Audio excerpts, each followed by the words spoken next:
Saya peserta saja ya, Bu. Oh, nggih, nggih, matur nuwun. Nggih, enggak nambahi gitu, Bu? Mboten sah, nggih. Oh, nggih. Saya peserta saja ya, Bu. Oh, nggih, nggih, matur nuwun.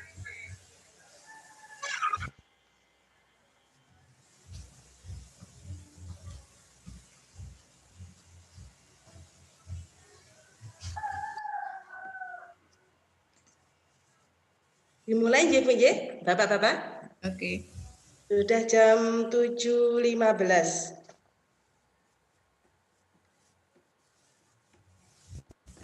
Assalamualaikum warahmatullahi wabarakatuh. Waalaikumsalam. Alhamdulillahirabbil alamin wassalatu wassalamu ala asrofil mursalin wa ala This alihi. meeting is being recorded. Asyhadu an la ilaha illallah wa asyhadu anna Muhammadan abduhu wa rasuluh. Yang saya hormati Ustadz Alfis Khosali SOI MSI, yang terhormat Ketua Pimpinan Cabang Muhammadiyah Moyudan, dan peserta Zoom meeting yang kami cintai. Marilah kita panjatkan puji dan Allah Subhanahu wa Ta'ala yang telah melimpahkan rahmat serta hidayahnya kepada kita semua. Salawat dan salam kita tujukan kepada junjungan kita Nabi besar Muhammad Sallallahu Alaihi Wasallam. Bapak Ibu yang saya hormati, marilah acara pada pagi hari ini tentang pelatihan pemulasaraan jenazah di masa pandemi COVID-19 segera kita mulai.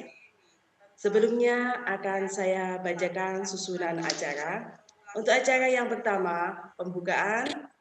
Untuk acara yang kedua, kalam ilahi. Acara yang ketiga, sambutan Ketua Pimpinan Cabang Aisyah Moyudan. Acara yang keempat, acara inti pelatihan pemulasaraan jenazah di masa pandemi COVID-19 oleh Ustadz Alfis Khairul Khosali MSI dari PKU Muhammadiyah Yogyakarta. Untuk acara yang kelima, tanya jawab, dan acara yang keenam, penutup. Marilah acara pada pagi hari ini segera kita mulai. Untuk acara pertama, pembukaan. Oh, aku ya ngerti toh. Buka dengan baca basmalah bersama-sama. Bismillahirrahmanirrahim. Semoga acara pada pagi hari ini sangat bermanfaat dan berjalan dengan lancar dan barokah. Amin. Untuk acara selanjutnya, kalam ilahi yang akan dibawakan oleh Ustadzah Asniati. Kepada Ustadzah Asniati kami persilahkan.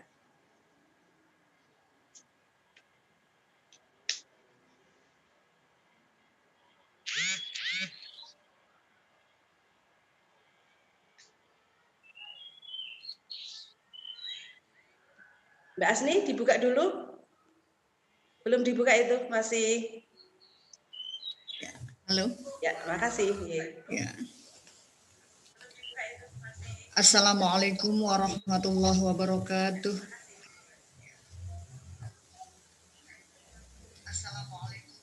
A'udzu billahi minasy syaithanir rajim.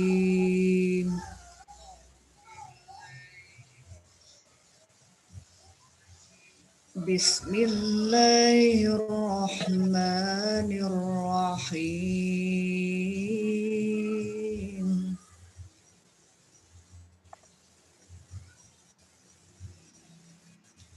Qad aflahal mu'minun.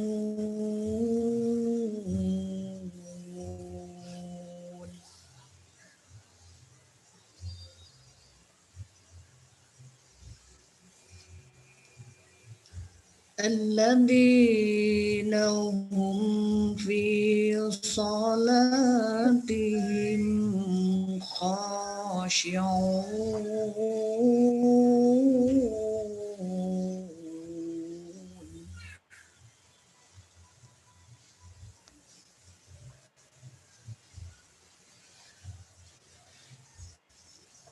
والذين هم عن اللغو معرضون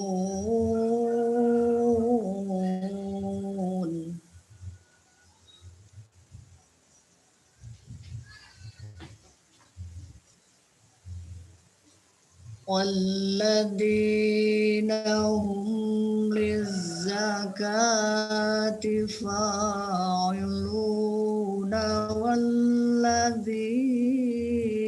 هم لفروجهم حافظون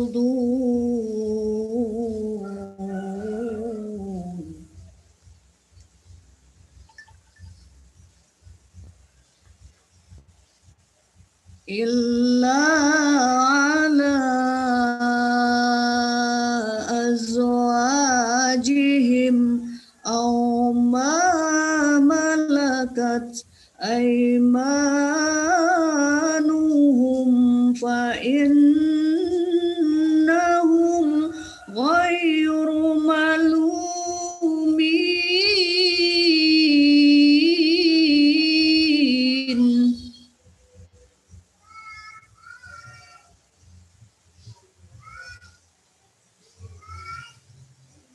فمن ابتغى وراء ذلك فأولئك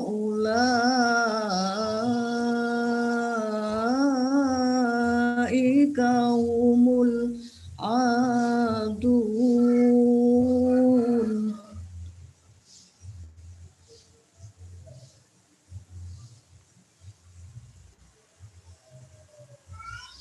والذين هم لأماناتهم وعهدهم راعون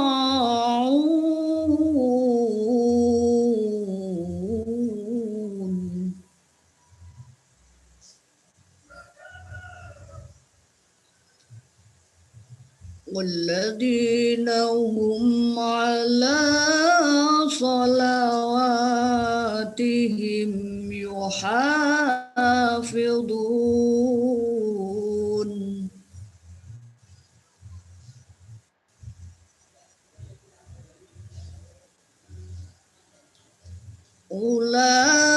أولئك هم الوارثون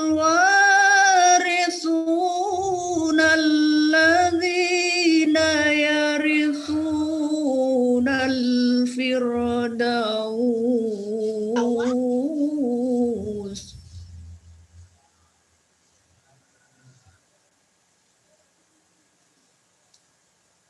الذين يرثون الفردوس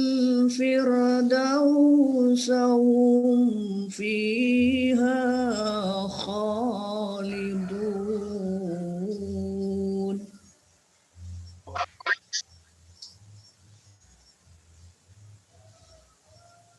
ولقد خلقنا الإنسان من سلالة من طين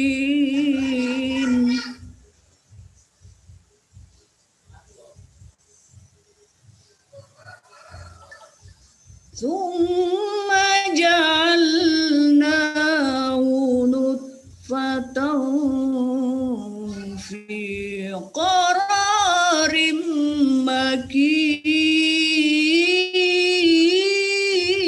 مكين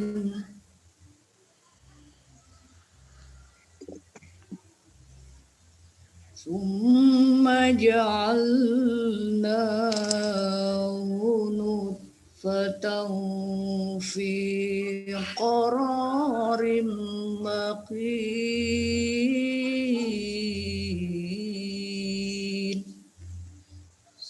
Sadaqallahul azim. Assalamualaikum warahmatullahi wabarakatuh. Waalaikumsalam warahmatullahi wabarakatuh.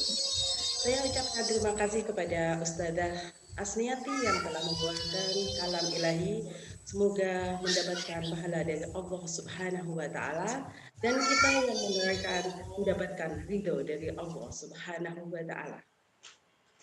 Untuk acara selanjutnya, acara yang kedua, sambutan Ketua Pimpinan Cabang Aisyah Moyudan kepada Dr. Anda Hajah Suharti. Kami persilahkan.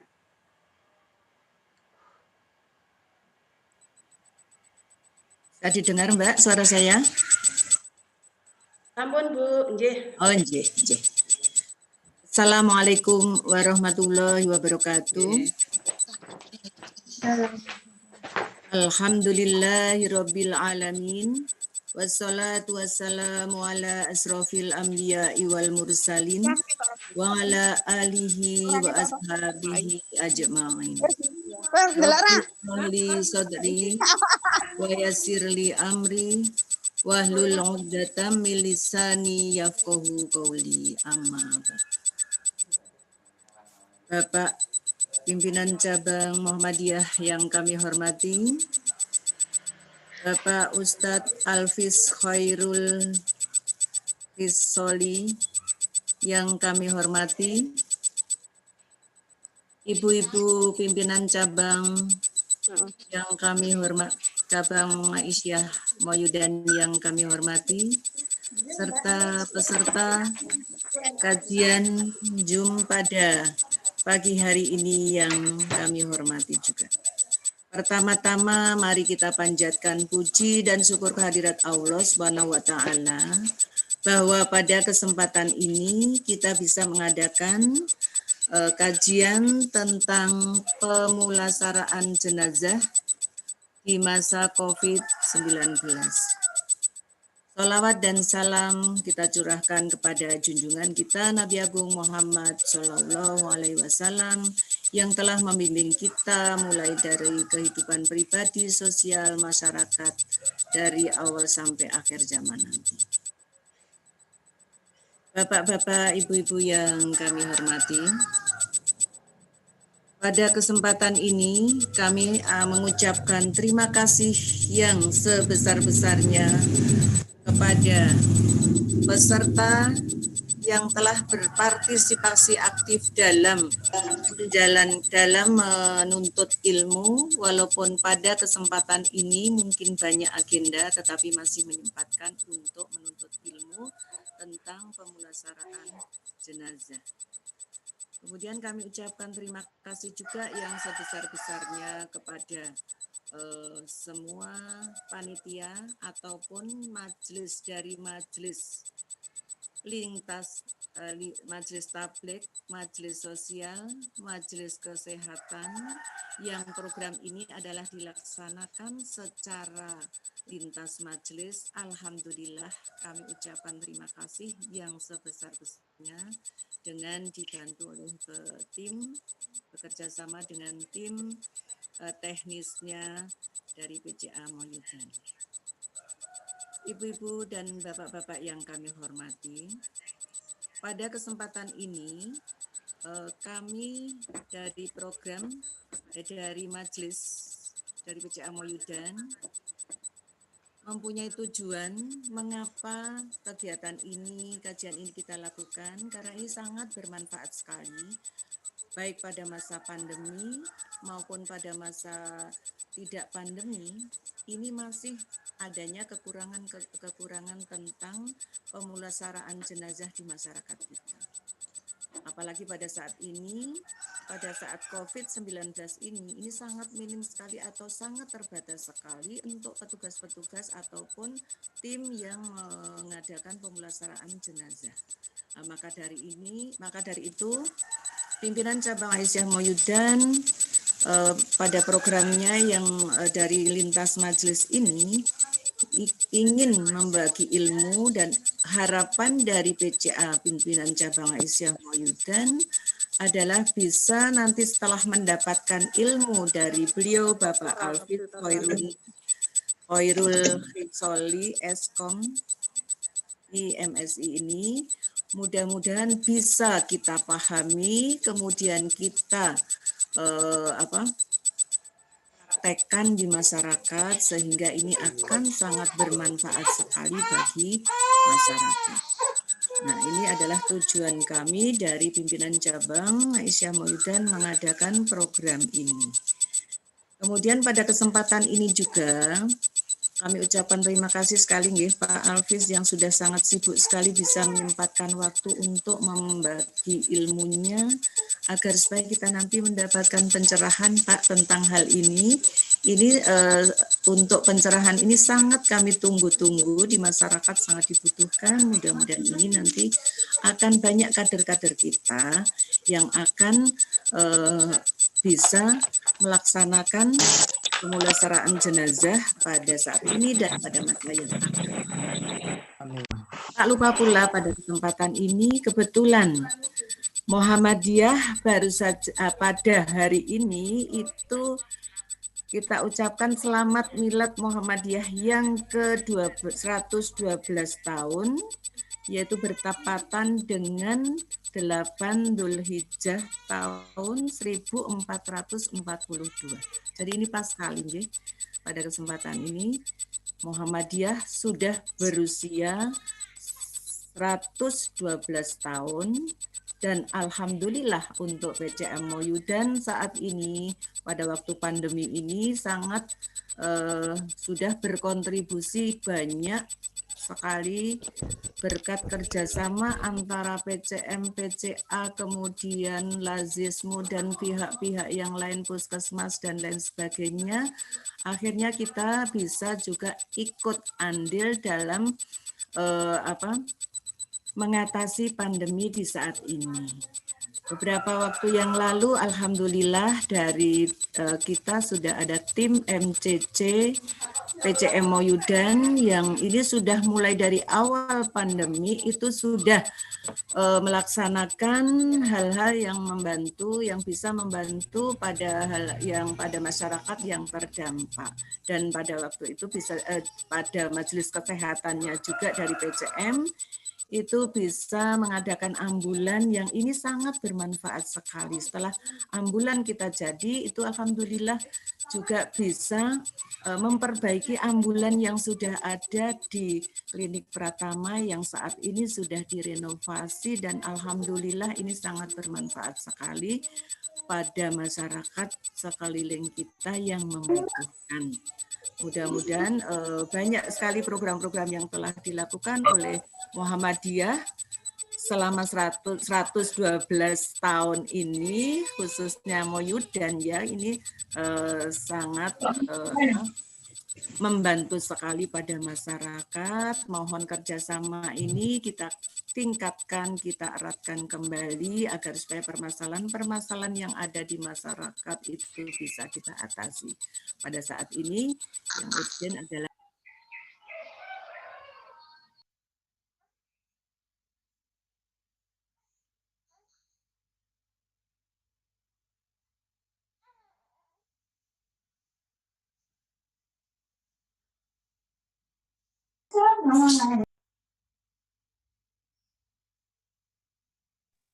Maaf Bu Hati, itu ketutup ya Bu.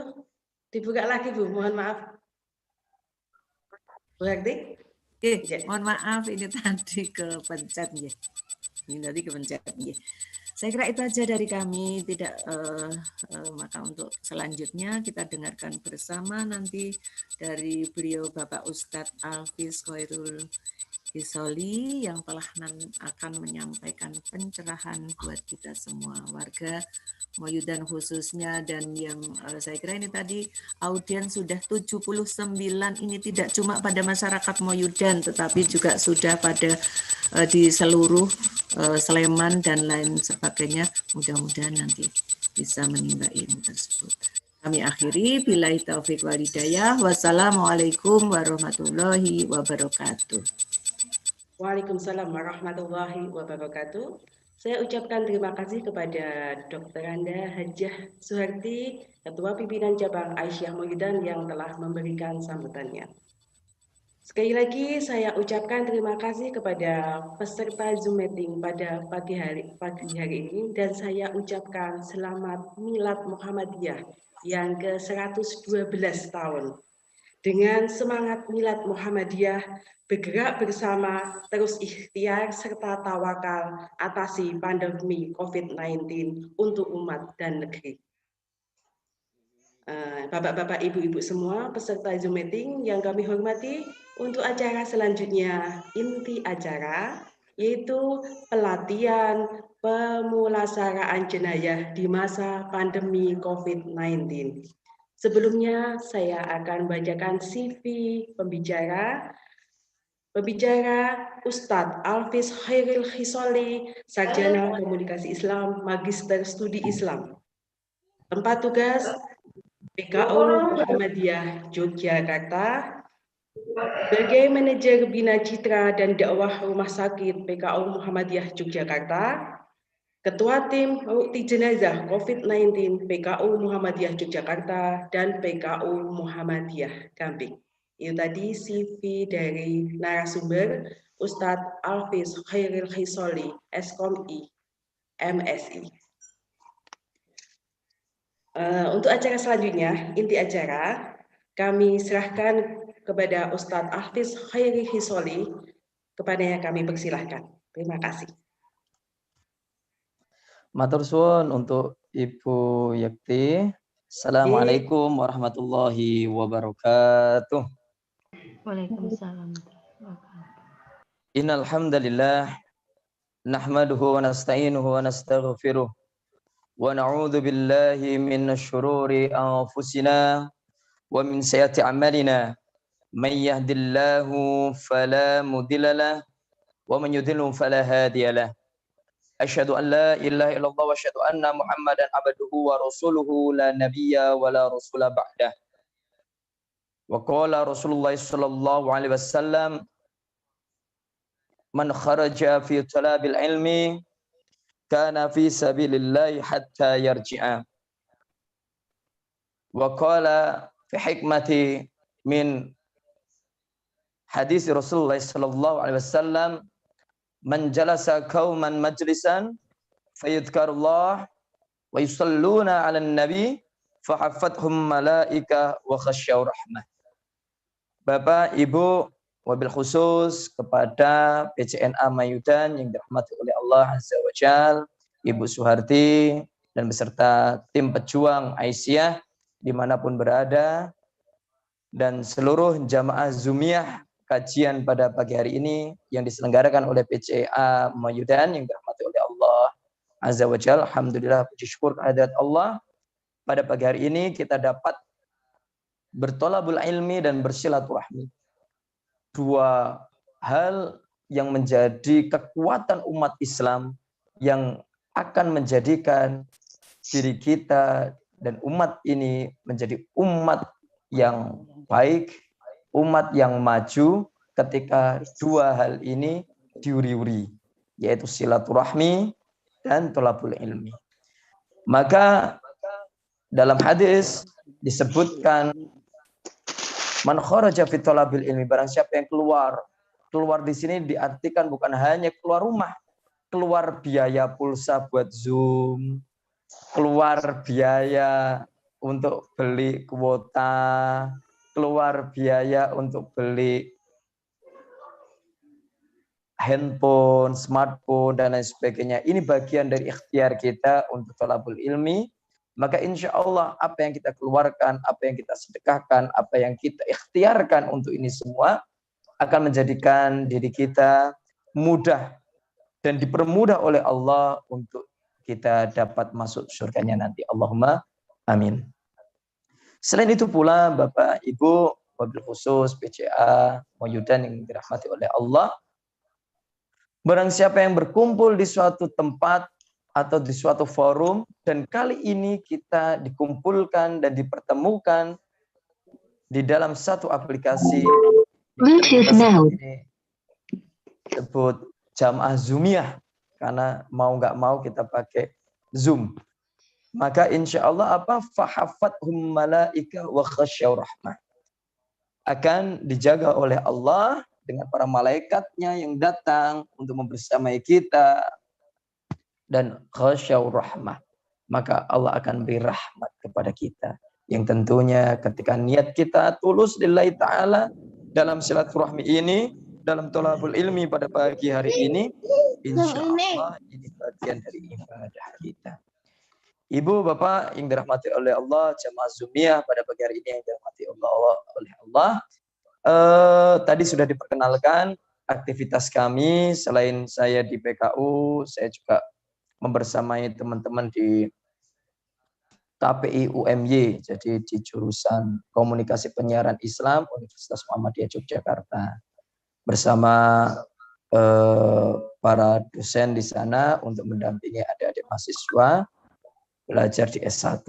Nah, Ibu, Bapak jamaah Zumiyah yang dirahmati oleh Allah, betul tadi yang telah disampaikan Ibu Ketua kita, kondisi pandemi kali ini kita tidak bisa lari daripadanya. Komitmen Muhammadiyah di 112 tahun ini, di ulang tahun ini, di milad ini mengangkat tema terus berkiprah menjadi solusi bagi berbagai persoalan bangsa. Jelas tema ini tegas, kita tidak mundur selangkah pun untuk menghadapi pandemi. Kita terus berkiprah, kita terus berupaya berikhtiar selama raga masih kuat, jiwa dan jasad ini masih diamanahkan oleh Allah untuk kita dapat melangkah, maka kita akan terus berikhtiar untuk menjadi solusi bagi siapa? Bagi persoalan bangsa. Yang terutama saat ini kita hadapi bersama yaitu pandemi COVID-19. Dan semoga para jamaah Zumiyah pada pagi hari ini terhindar dari wabah ini. Adapun yang telah merasakan atau sedang merasakan, syafakallah. Semoga Allah sembuhkan, Allah sehatkan. Dan bagi yang telah lulus, LC, lulusan corona, ini saya baru berapa bulan? Baru 2 minggu mendapatkan titel LC. Semoga teman-teman yang telah merasakan bukan lagi jumawa, akan tetapi dapat mengambil hikmah di balik itu semua. Bapak Ibu jamaah Zumiyah, tidak berpanjang kalam. Wah, alhamdulillah ini datang juga Dr. Nurul Husna di Sasmit dulu. Nah, ini kepala klinik Aisyah Moyudan je. Moga untuk oke. Assalamualaikum Bu Dokter.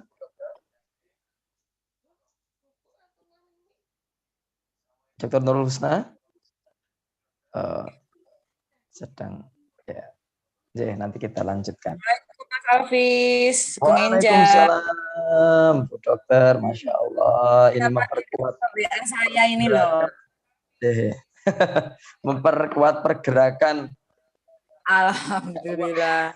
Di kesehatan J bersama PCA Moyudan. J, kita akan lanjutkan. Nanti akan ditambahi banyak dengan Bu Husna ini tentunya segi medisnya. Insya Allah. Ya, Bapak Ibu jamaah Zumiyah yang dirahmati oleh Allah, karena kita melihat pandemi ini terus bergulir, bahkan kalau dulu itu hanya di perkotaan, berlanjut kalau kita ngelihat di peta itu termasuk Moyudan itu bagian yang sekarang cukup memprihatinkan, dan bukan hanya Moyudan, Minggir, terus ya semua di DIY ini. Nah, kalau dulu mindset kita corona itu hanya di perkotaan atau bahkan di DKI, akan tetapi real itu sudah ada di depan pagar kita atau bahkan di samping tempat tidur kita.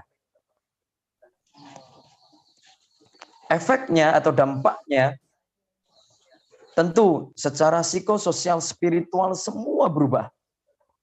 Sosial, bagaimana tatanan sosial yang berubah, yang harusnya tatap muka sudah mulai tidak bisa tatap muka. Dari ranah psikologi, bagaimana kita merasa terancam di setiap hari kita. Mungkin setiap pagi kita bangun sebelum wabah corona ini, kita bangun dengan doa alhamdulillahilladzi ahyana ba'da ma amatana wa ilaihin nusyur. Kita membuka pintu rumah kita, kita buka pagar kita saling sapa menyapa tanpa ada suudzon antara satu dengan yang lain. Karena kita nggak pernah tahu siapa yang membawa di antara kita. Akan tetapi realitanya saat ini, virus ini bukan lagi di luar ranah kamar kita. Bahkan di dalam kamar kita mungkin itu ada. Dan dari orang yang terdekat kita atau orang yang kita sayangi, itu pun juga mungkin bisa dan mungkin ada. Psikososial spiritual mulai berubah total di tatanan kehidupan kita di saat ini. Hingga menimbulkan satu fenomena atau kasus sosial yang berdampak besar hingga detik ini yang perlu kita pecahkan bersama di pagi hari ini. Yaitu bagaimana kita melihat saudara-saudara kita yang diambil oleh Allah kembali kepada Allah dengan kondisi sakit mengidap virus corona ini. Banyak PR yang belum terselesaikan oleh kita sebagai seorang mubalik dan mubalighat. Bukan kita cakap di depan mimbar, akan tetapi bagaimana dakwah bil hal itu muncul dan real dan dirasakan oleh masyarakat kita.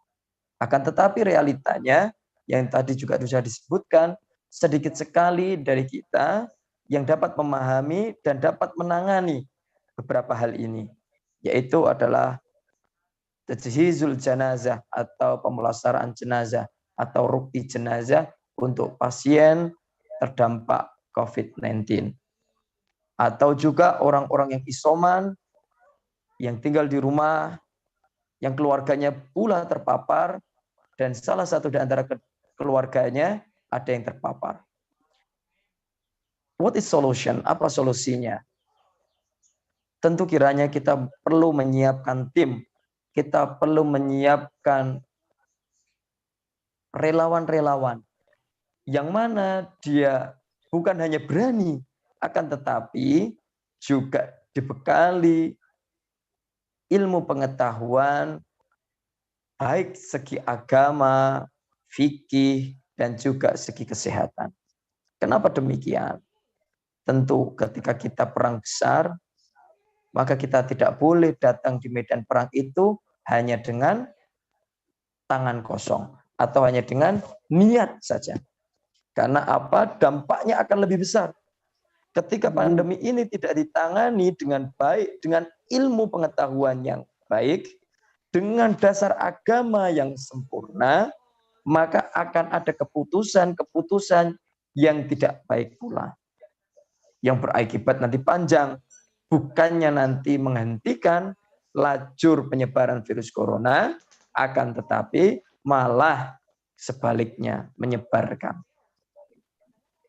Nah, pada pagi hari ini kita akan membahas ini sedikit demi sedikit.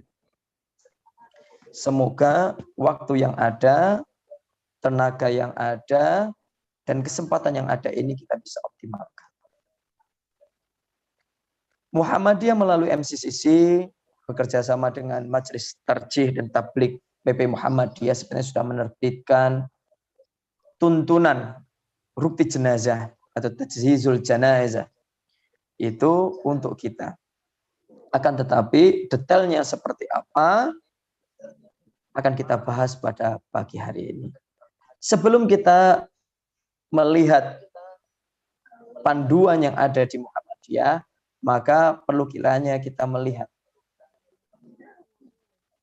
Pertama, siapa saja sih yang harus dilakukan tindakan pemulasaraan jenazah dengan protokol atau prokes protokol kesehatan yaitu COVID-19 ini? Ada 3 golongan jenazah, yaitu adalah seseorang yang meninggal dengan status suspek. Yang kedua, yang meninggal dengan status probable. Dan yang ketiga, yaitu adalah yang meninggal karena telah terkonfirm positif COVID-19 yang dibuktikan dengan PCR. Itu kalau di rumah sakit. Tapi kalau ikhtiarnya sekarang sudah dengan antigen pun itu juga untuk mengantisipasi akan dimasukkan sebagai golongan termasuk dengan suspek. Maka ketiga golongan ini, ketika ia meninggal dengan status ini, maka dianjurkan agar memutus tali penyebaran virus corona. Dan untuk kehati-hatian kita, maka ketika golongan ini harus dilakukan pemulasaraan jenazah dengan protokol kesehatan, yaitu dengan protokol COVID-19. Pertanyaannya muncul pula, yang disebut suspek itu seperti apa toh? Yang disebut probable seperti apa toh? Yang confirm itu seperti apa? Saya kiranya kalau saya berbicara sendiri kurang layak, karena di sini juga ada Dr. Nurul Husna, walaupun kayaknya panitia tidak mengundang beliau untuk panel dengan saya, tetapi saya harap betul, saya mohon betul kepada Dr. Nurul Husna sebagai direktur di klinik Moyudan, kami persilakan untuk membantu saya untuk menerangkan agar tidak miss dalam memaknai persoalan ini. Dr. Nurul Husna berkenan buatan nih? Kita bok ini saya. Ini nanti bisa komunikasi dengan BCA Moyudan. Moga, Bu Dokter. Biar pangapunten ini saya sambil masak ya pekerjaan ibu ini. Jadi matur nuwun Mas Alvis, sugeng enjang ibu-ibu semua, mungkin juga ada bapak-bapak. Assalamualaikum warahmatullahi wabarakatuh. Waalaikumsalam warahmatullahi wabarakatuh. Ya sebetulnya ini enggak siap ini sambil di dapur ini ya. Pokoknya sak ketandaan ya Mas Alvis. Iya, leres Bu Dokter, monggo. Intinya memang saya sangat respect, sangat mengapresiasi teman-teman di mungkin nggak kelihatan ya, dibilang nakes mungkin bukan nakes, tapi sungguh perjuangannya itu sangat luar biasa. Tadi pagi saya lihat videonya, masih nangis saya nonton video yang nyelatnya sama pemberangkatannya Pak Tom. Itu luar biasa, saya kenal beliau juga lama sekali. Baru ketemu kemarin Maret penyerahan bantuan donasi masker S95 untuk klinik Pratama Aisyah Moyudan. Saya kaget nggak dengar gerahnya tiba-tiba dibundut gitu, tapi ya insya Allah syahid karena ini pas pandemi seperti ini. Beliau saya yakin perjuangannya luar biasa Pak Toy itu. Gawangi ngarepuri lah. Beliau bertemu dengan supplier, beliau juga bertemu dengan teman-teman di GD di mana-mana untuk supply alkes ya. Nah ini teman-teman yang tidak kalah berjasa luar biasa itu adalah teman-teman di pemulasaraan jenazah, juga korps ambulan. Jadi Mas Alvis, alhamdulillah saya tuh kok bengokannya banter. Jadi kalau saya disambati teman-teman di korps ambulan, misalnya ada ambulan Nazis Moyudan, ada ambulans yang swasta yang kadang kita pakai untuk ngantar pasien, dibengoki dok enten hazmat mboten. Terus saya bengok kemana-mana, ke teman-teman di Facebook di mana sudah berdatangan itu hazmat. Saya klinik Aisyah juga alhamdulillah bisa membantu teman-teman di korps ambulan itu untuk penyediaan hazmat dan masker. Saya juga paham tidak banyak orang yang memahami posisi ini yang sangat berat, di mana kemungkinan terpaparnya juga sangat tinggi kan. Dari teman-teman yang pemulasaraan jenazah itu, kalau orang biasa aja wis melayu kok. Nek diomongi kae wong positif, wis mesti melayu.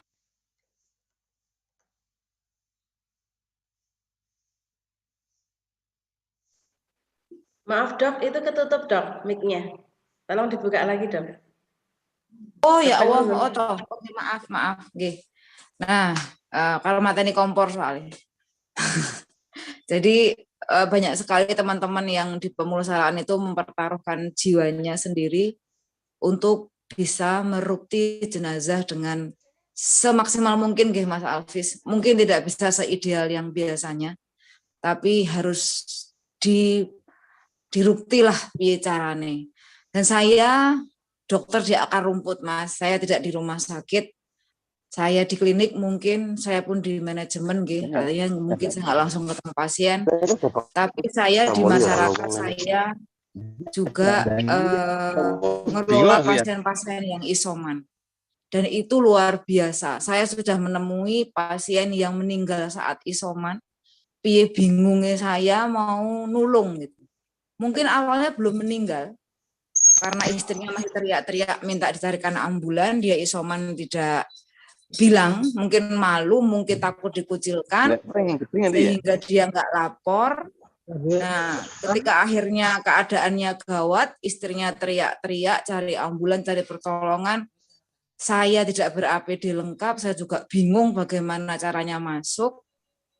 Saya kontak puskesmas merasa tidak dilapori, jadi tidak punya sistemnya, belum bisa dijalankan. Kudu lapor ke Gus Dusun, harus lapor RT RW, itu repot sekali. Nah, akhirnya dapat dari tim reaksi cepat kecamatan. Datang masuk ke rumah, memeriksa dan ternyata sudah meninggal. Nah, ini butuh nyali yang luar biasa. Butuh nyali yang luar biasa, bagaimana kita masuk, menemui jasad atau mungkin orang yang mungkin masih sakit. Nah, ini butuh nyali yang luar biasa.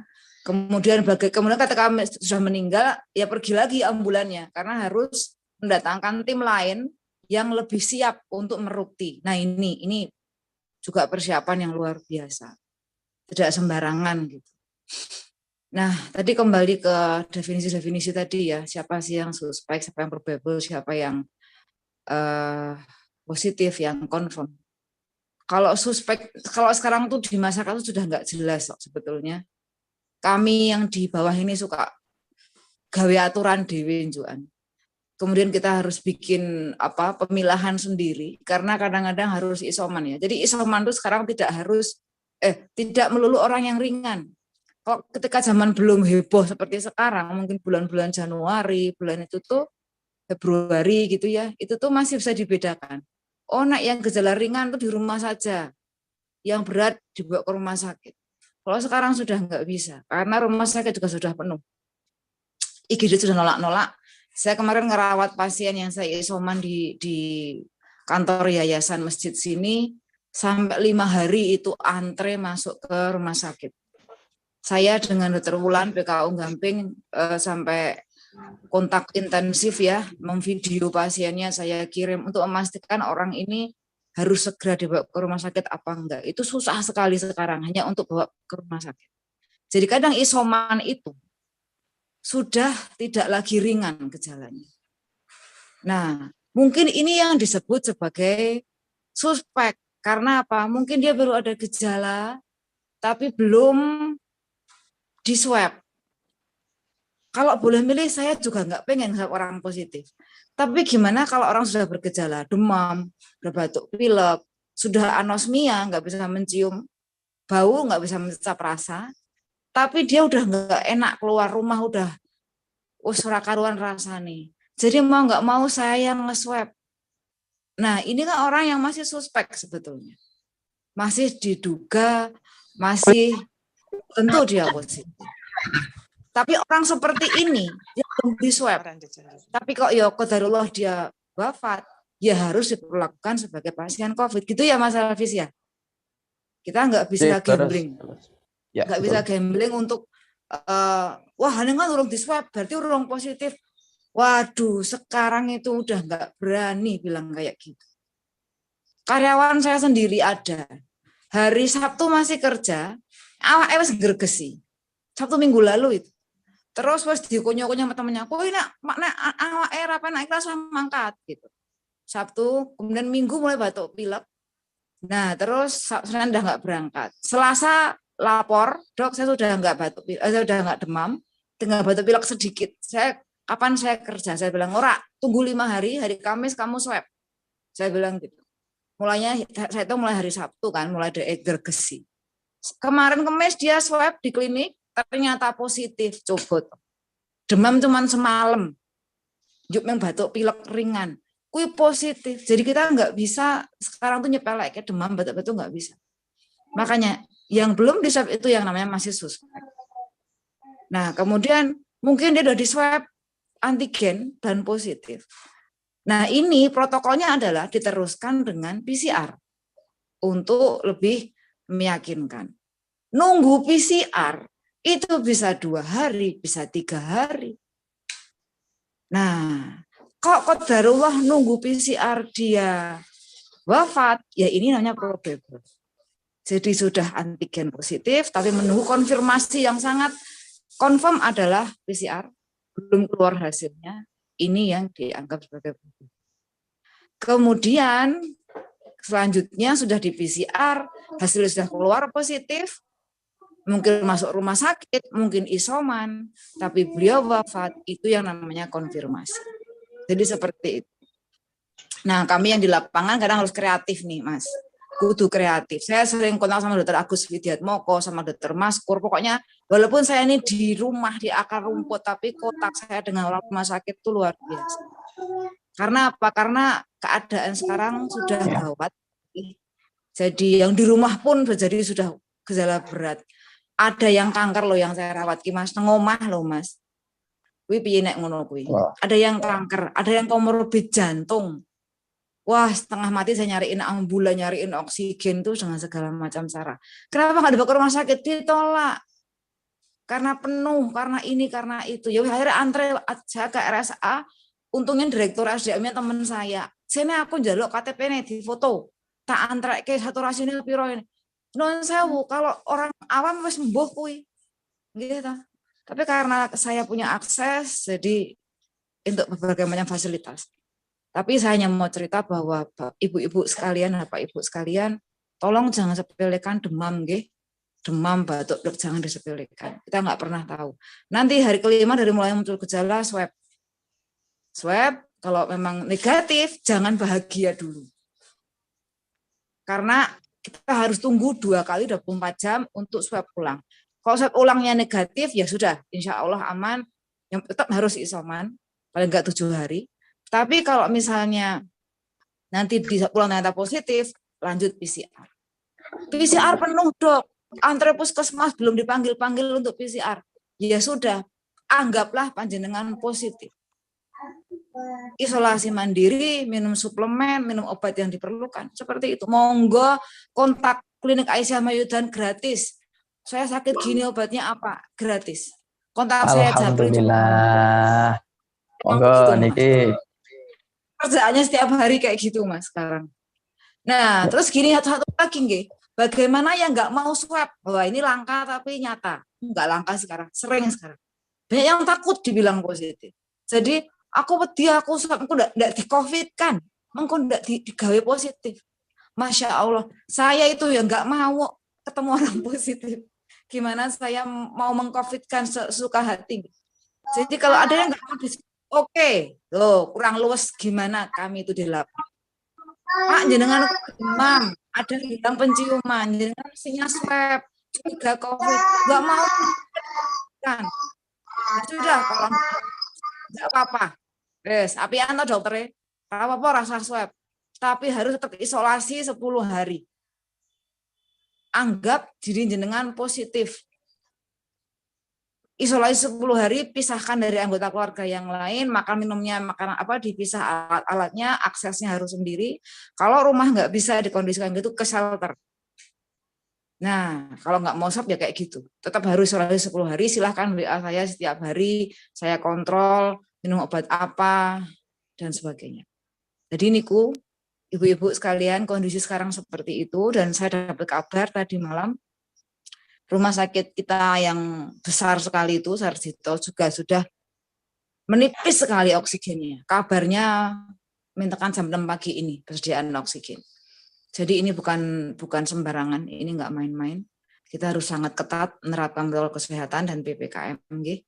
Dan sekali lagi untuk teman-teman di korps ambulan, di pemulasaraan jenazah, di bagian admin yang ketok bukan perawat, bukan dokter, saya ucapkan salut, saya ucapkan penghargaan setinggi-tingginya.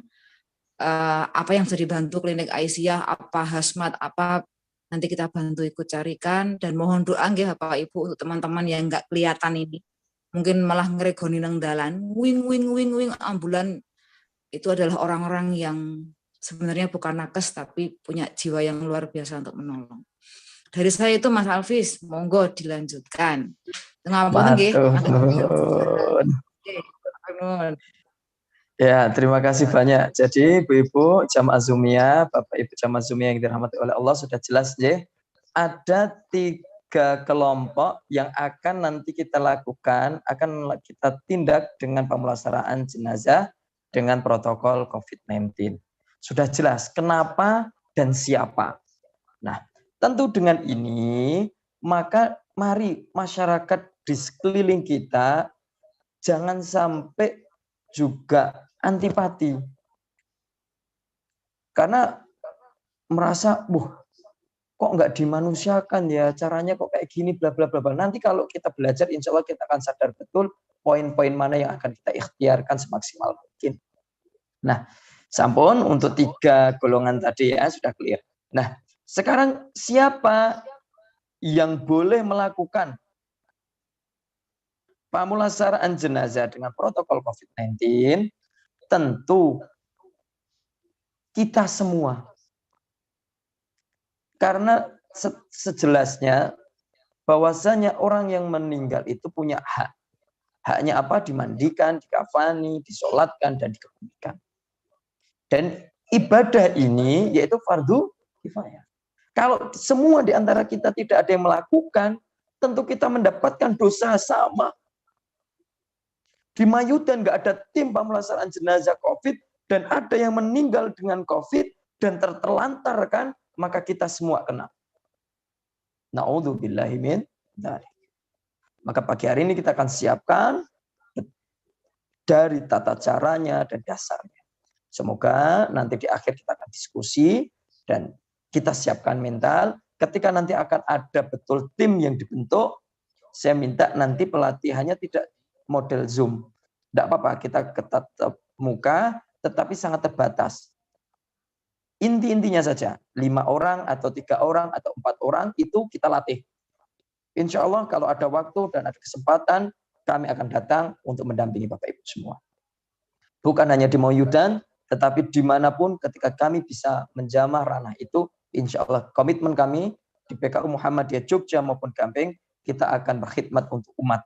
Nah, lanjut Bapak Ibu, kita akan share. Saya pagi hari ini tidak memiliki materi pribadi. Saya akan mencoba melihat dan menunjukkan kepada Bapak Ibu standar nasional, baik yang ada di skala Kemenkes, skala MUI, atau di PP Muhammadiyah. Jadi nanti insya Allah lengkap bagaimana kita bersikap. Nah, saya sudah dijadikan co-host ya. Oke, coba kita akan mulai dari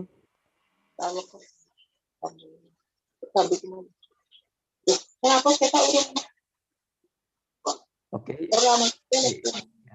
Ini dia.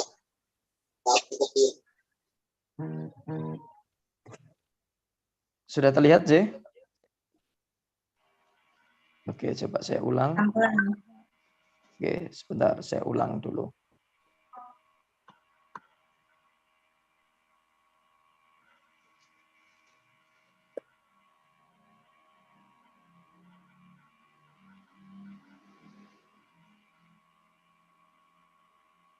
Ya, kita akan lihat dulu dari Muhammadiyah, J. Ya, di sini ada tuntunan merawat jenazah pasien. Kita akan lihat. Yang pertama, jenazah pasien COVID termasuk jenazah yang beresiko tinggi. Yang tadi telah disampaikan oleh Bu Dokter. Karena kenapa? Karena dia membawa virus itu. Nah, virus itu mati sampai berapa lama? Nah, ini penelitiannya pun juga masih debatable. Ada yang 3 hari, ada yang 3 jam, 4 jam, dan lain sebagainya. Akan tetapi untuk kehati-hatian kita tetap untuk berwaspada. Nah, maka dengan demikian seluruh petugas terlibat dalam proses perawatan jenazah sebisa mungkin menggunakan APD, alat pelindung diri yang berstandar.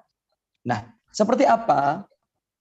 Alat pelindung diri yang berstandar di sini untuk tindakan pemulasaraan jenazah. Ketika jenazah itu di rumah atau di ruang yang tidak memiliki tekanan negatif atau sanitasi yang baik, maka kami harap betul menggunakan level 3 mutlak.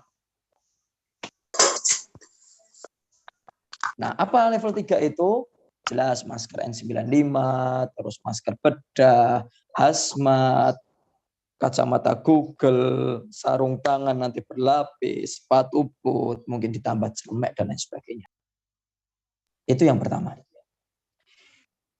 Jadi semua yang melakukan itu menggunakan APD level. Sampai nanti sudah dipedi dengan sudah dipakai pedi dengan standar, maka sebenarnya ini ada dua pendapat.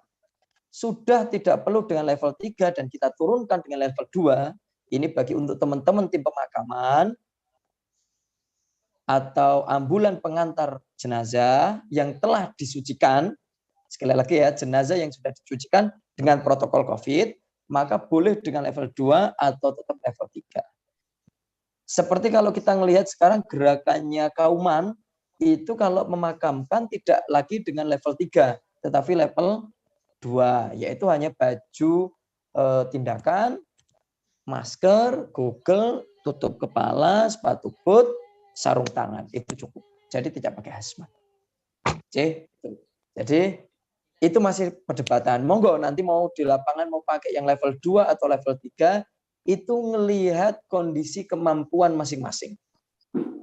Karena tentu kita sadar betul biaya untuk APD juga cukup mahal. Ya, kita lanjutkan. Nah, sekarang bagaimana? Tanggung jawab kita sebagai seorang muslim, tentu yang perlu kita lakukan kepada jenazah muslim yang lain, yaitu adalah memandikan, mengkafani, menyolati, dan mengebumikan. Kita akan bahas pertama memandikan jenazah. Jenazah yang dimandikan dengan cara apa? Cukup disemprot atau disiram, tetapi airnya tidak banyak-banyak, jadi tidak digerujuk sebenarnya. Kenapa? Ketika digerujuk, disiram itu seperti memandikan biasa itu tentu air yang tadi dipakai itu juga sudah terkontaminasi virus.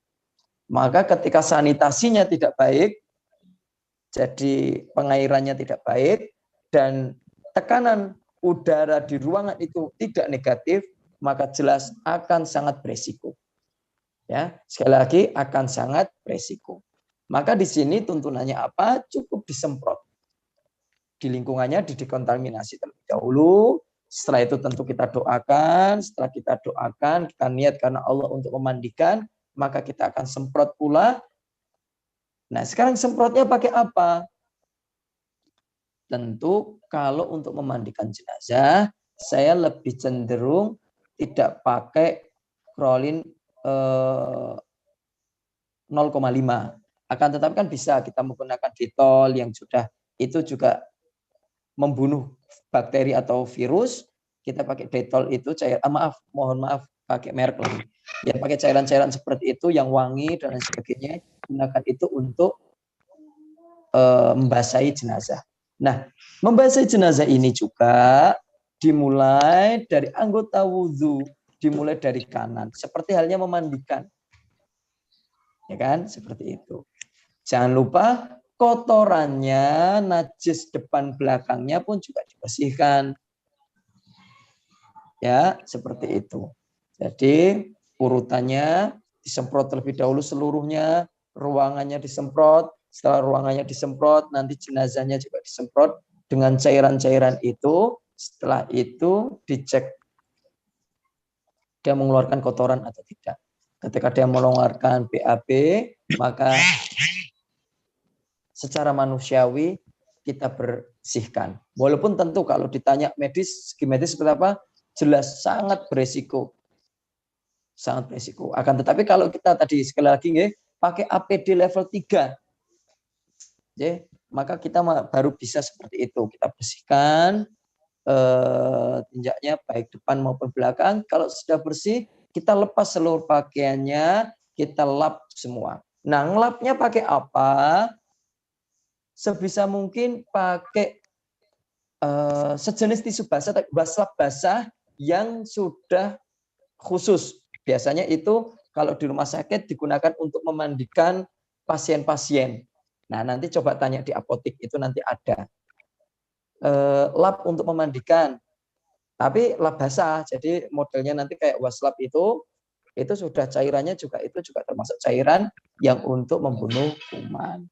Dibersihkan seluruh tubuhnya, sudah selesai seperti itu, sedapat mungkin semua dibersihkan, dan lubang-lubang aurat atau 9 lubang manusia itu tetap ditutup dengan kapas. Kalau kalau untuk 2 lubang bawah, kalau kami lebih cenderung pakai pampers. Dengan segala merek monggo, fungsinya untuk apa? Agar tidak resiko bocornya tinggi. Ya, itu memandikan. Cukup seperti itu, Mas. Cekap. Insya Allah itu sudah sesuai sunnah. Karena dalam kedaruratan. Nah, kalau di video itu langsung dibungkus jalan sepeda, tidak. Tentu adabnya tidak seperti itu. Nah, kita lihat lagi. Itu memandikan, sih. Nah, sekarang mengkafani. Mengkafani apa? Seperti apa? Tetap mengkafani seperti biasa. Laki-laki dengan 3, perempuan nanti 5, dengan jilbab dan baju basah. Sebisa mungkin. Nah, terus lapisannya seperti apa? Kita bisa lihat di sini nanti. Setelah kita kafani, ya, kita bungkus dengan plastik. Setelah itu kita masukkan ke kantong jenazah. Di sini sudah ada ya gambarnya. Setelah kita masukkan ke kantong jenazah, kita juga kasih peti. Nanti setelah peti di sini, kita juga kasih apa di lingkaran petinya sini. Kita kasih juga plastik wrapping. Di sini plastik. Nah, insya Allah dengan demikian, kenapa kok saya bisa berani tadi menyampaikan kepada teman-teman relawan yang mau mengebumikan atau mengantar ke pemakaman, sebenarnya tidak perlu level 3. Karena insya Allah kalau protokol memandikannya sudah sesuai dengan ketentuan ini, maka insya Allah akan lebih relatif aman. Apalagi nanti setelah seperti ini ditambah diapakan? Disemprot lagi, didikon lagi. Insya Allah akan tidak lagi virus itu muncul. Nah, yang berbahaya itu di mana sebenarnya? Di transmisinya. Ketika kita memandikan jenazah dan memandikan jenazahnya tidak sempurna, maka kita membawa. Ketika kita dekon diri kita dan diri kita juga membersihkannya tidak sempurna, berarti kita membawa, kita terpapar. Nah, dari jenazah tadi masuk ke sudah dikafani, setelah dikafani terus dikasih plastik, setelah di plastik dimasukkan ke kantong jenazah, setelah kantong jenazah dimasukkan lagi ke peti, setelah peti ke wrapping, itu kan ada kontak dengan kami yang memulasara, yang memandikan dan mengafani. Nah, ketika itu tidak selesai di situ, nah disitulah resikonya peti itu membawa virus atau ada istilahnya tertular di situ, bersemayam lah virus itu di situ. Dibawa lagi oleh petugas dan petugasnya membawa, tidak disemprot dengan baik, tidak didekon dengan baik, dan dirinya emang kondisinya tidak fit, otomatis masih terpapar. Sampai ke makam, kenapa kok kita nggak boleh memakamkan sendiri? Kenapa kok kita memakamkan juga harus pakai APD? Yang pertama, biar tidak ada kerumunan. Yang kedua, resiko tadi, virus jalan ke satu tempat, nempel ke tempat yang lain, itu juga beresiko tinggi. Maka Bapak Ibu, jamaah Zumiyah di sini, maka yang paling riskan dan perlu disesuaikan dengan baik adalah ketika memandikan, mengkafani. Agar apa? Agar juga terputus di ujungnya nanti.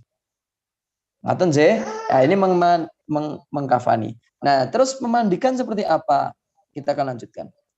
Menyolatkan. Nah, sholat jenazah boleh dilakukan di tempat steril di rumah sakit atau lokasi-lokasi yang ada. Ya, di lokasi-lokasi yang ada.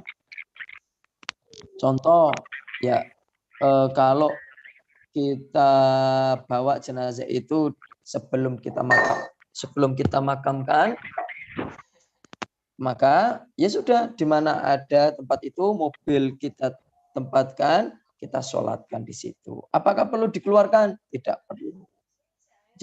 Seperti itu menyolatkannya. Sama.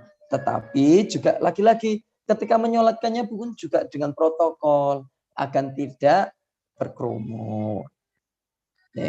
Nah, sekarang mengebumikan. Jenazah harus dikubur.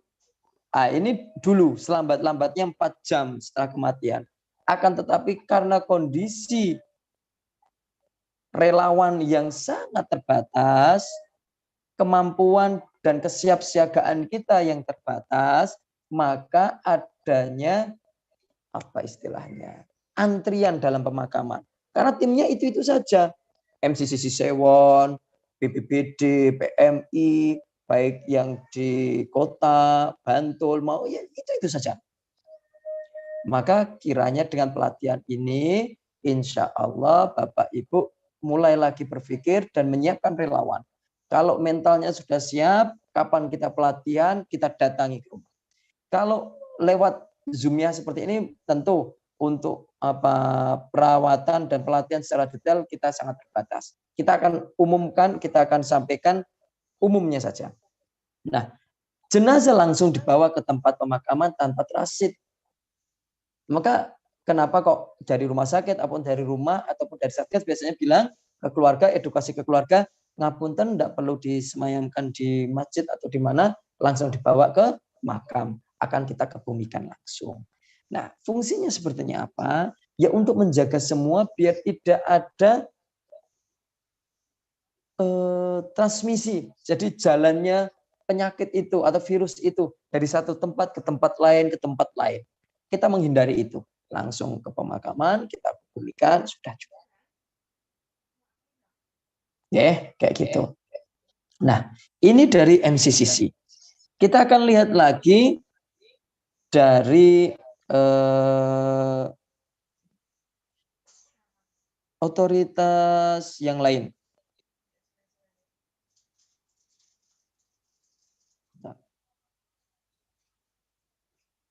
Nah, ini kalau kita buka.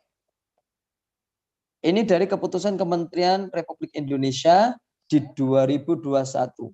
Kemenkes tentang protokol penatalaksanaan, pemulasaraan, dan pemakaman jenazah coronavirus disaster 2009. Bismillahirrahmanirrahim ya, kita akan buka satu persatu di sini. Kita akan langsung, ini undang-undangnya, ini mengingat tidak perlu. Nah, kriteria jenazah tadi sudah disampaikan oleh Bu Dokter. Jenazah suspek itu seperti apa? Jenazah pasien dari rumah sakit yang telah ditetapkan sebagai kasus konfirm seperti apa? Atau jenazah dari luar,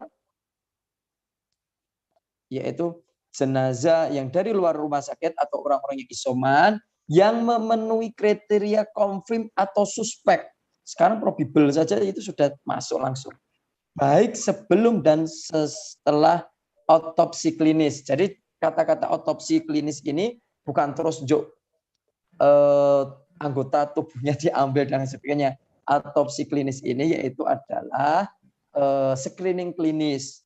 Baik tadi sudah dilihat ciri-cirinya dan lain sebagainya, kok itu menjurus ke virus corona, maka ini perlu dilakukan pemulasaraan jenazah dengan protokol COVID. Nah, jenazah dari dalam rumah sakit tentu ini sudah jadi ranah kami, yaitu tim pemulasaraan jenazah harus memberikan penjelasan. Maka kalau di rumah sakit, apalagi di PKU Jogja maupun di Gamping, mesti keluarga kita minta datang untuk Bapak, Ibu, status jenazah seperti ini mohon, dan lain sebagainya. Itu sudah ada nanti. Tim pemulasaraan jenazah memakai alat pelindung diri sesuai dengan ketentuan APD yang standar. Ya tadi, kalau kita tetap dengan level 3, karena kita memandikan dan mengkafani dan lain sebagainya. Menyolatkan juga. Nah, kita akan lihat lagi. Selain tim pemulasaraan jenazah, tidak diperkenankan untuk memasuki ruang. Maka kenapa kalau keluarga minta Mbak, saya ikut dan lain sebagainya karena resikonya cukup tinggi. Maka kami harap dengan keikhlasan Bapak Ibu, kami sadar betul jenazah ini adalah jenazah Bapak Ibu yang hak, yang paling dekat dari keluarga, yaitu adalah panjenengan semua. Tetapi untuk maslahah, untuk kebaikan semua, kita batasi. Dan tidak dilakukan suntik pengawet, atau tidak boleh dibalsem. Maka kalau ada isu-isu, wah nanti seperti apa? Enggak, ini jelas sudah ada ketentuan. Lakukan disinfeksi pada jenazah menggunakan cairan disinfeksi. Nah, ini tadi klorine 0,5, ya kan? Ini tadi ketentuan medis secara nasional seperti ini. Akan tetapi kalau kami menggunakan ini untuk lingkungannya saja. Lingkungan, tetapi untuk tubuh jenazah memandikannya tidak menggunakan ini. Karena baunya menyengat. Kasihan lah, saya sendiri kalau digitukan kayaknya juga nggak tekan. Maka ketika saya memandikan jenazah itu sedemikian rupa gimana memanusiakan manusia semaksimal mungkin. Maka kami pilihnya juga enggak pakai ini, kita pakai yang lebih wangi, tetapi tetap dengan standar yang ada. Nah, masukkan ke jenazah ke dalam 2 lapis plastik yang erat, yaitu bisa dengan kantong jenazah dan lain sebagainya.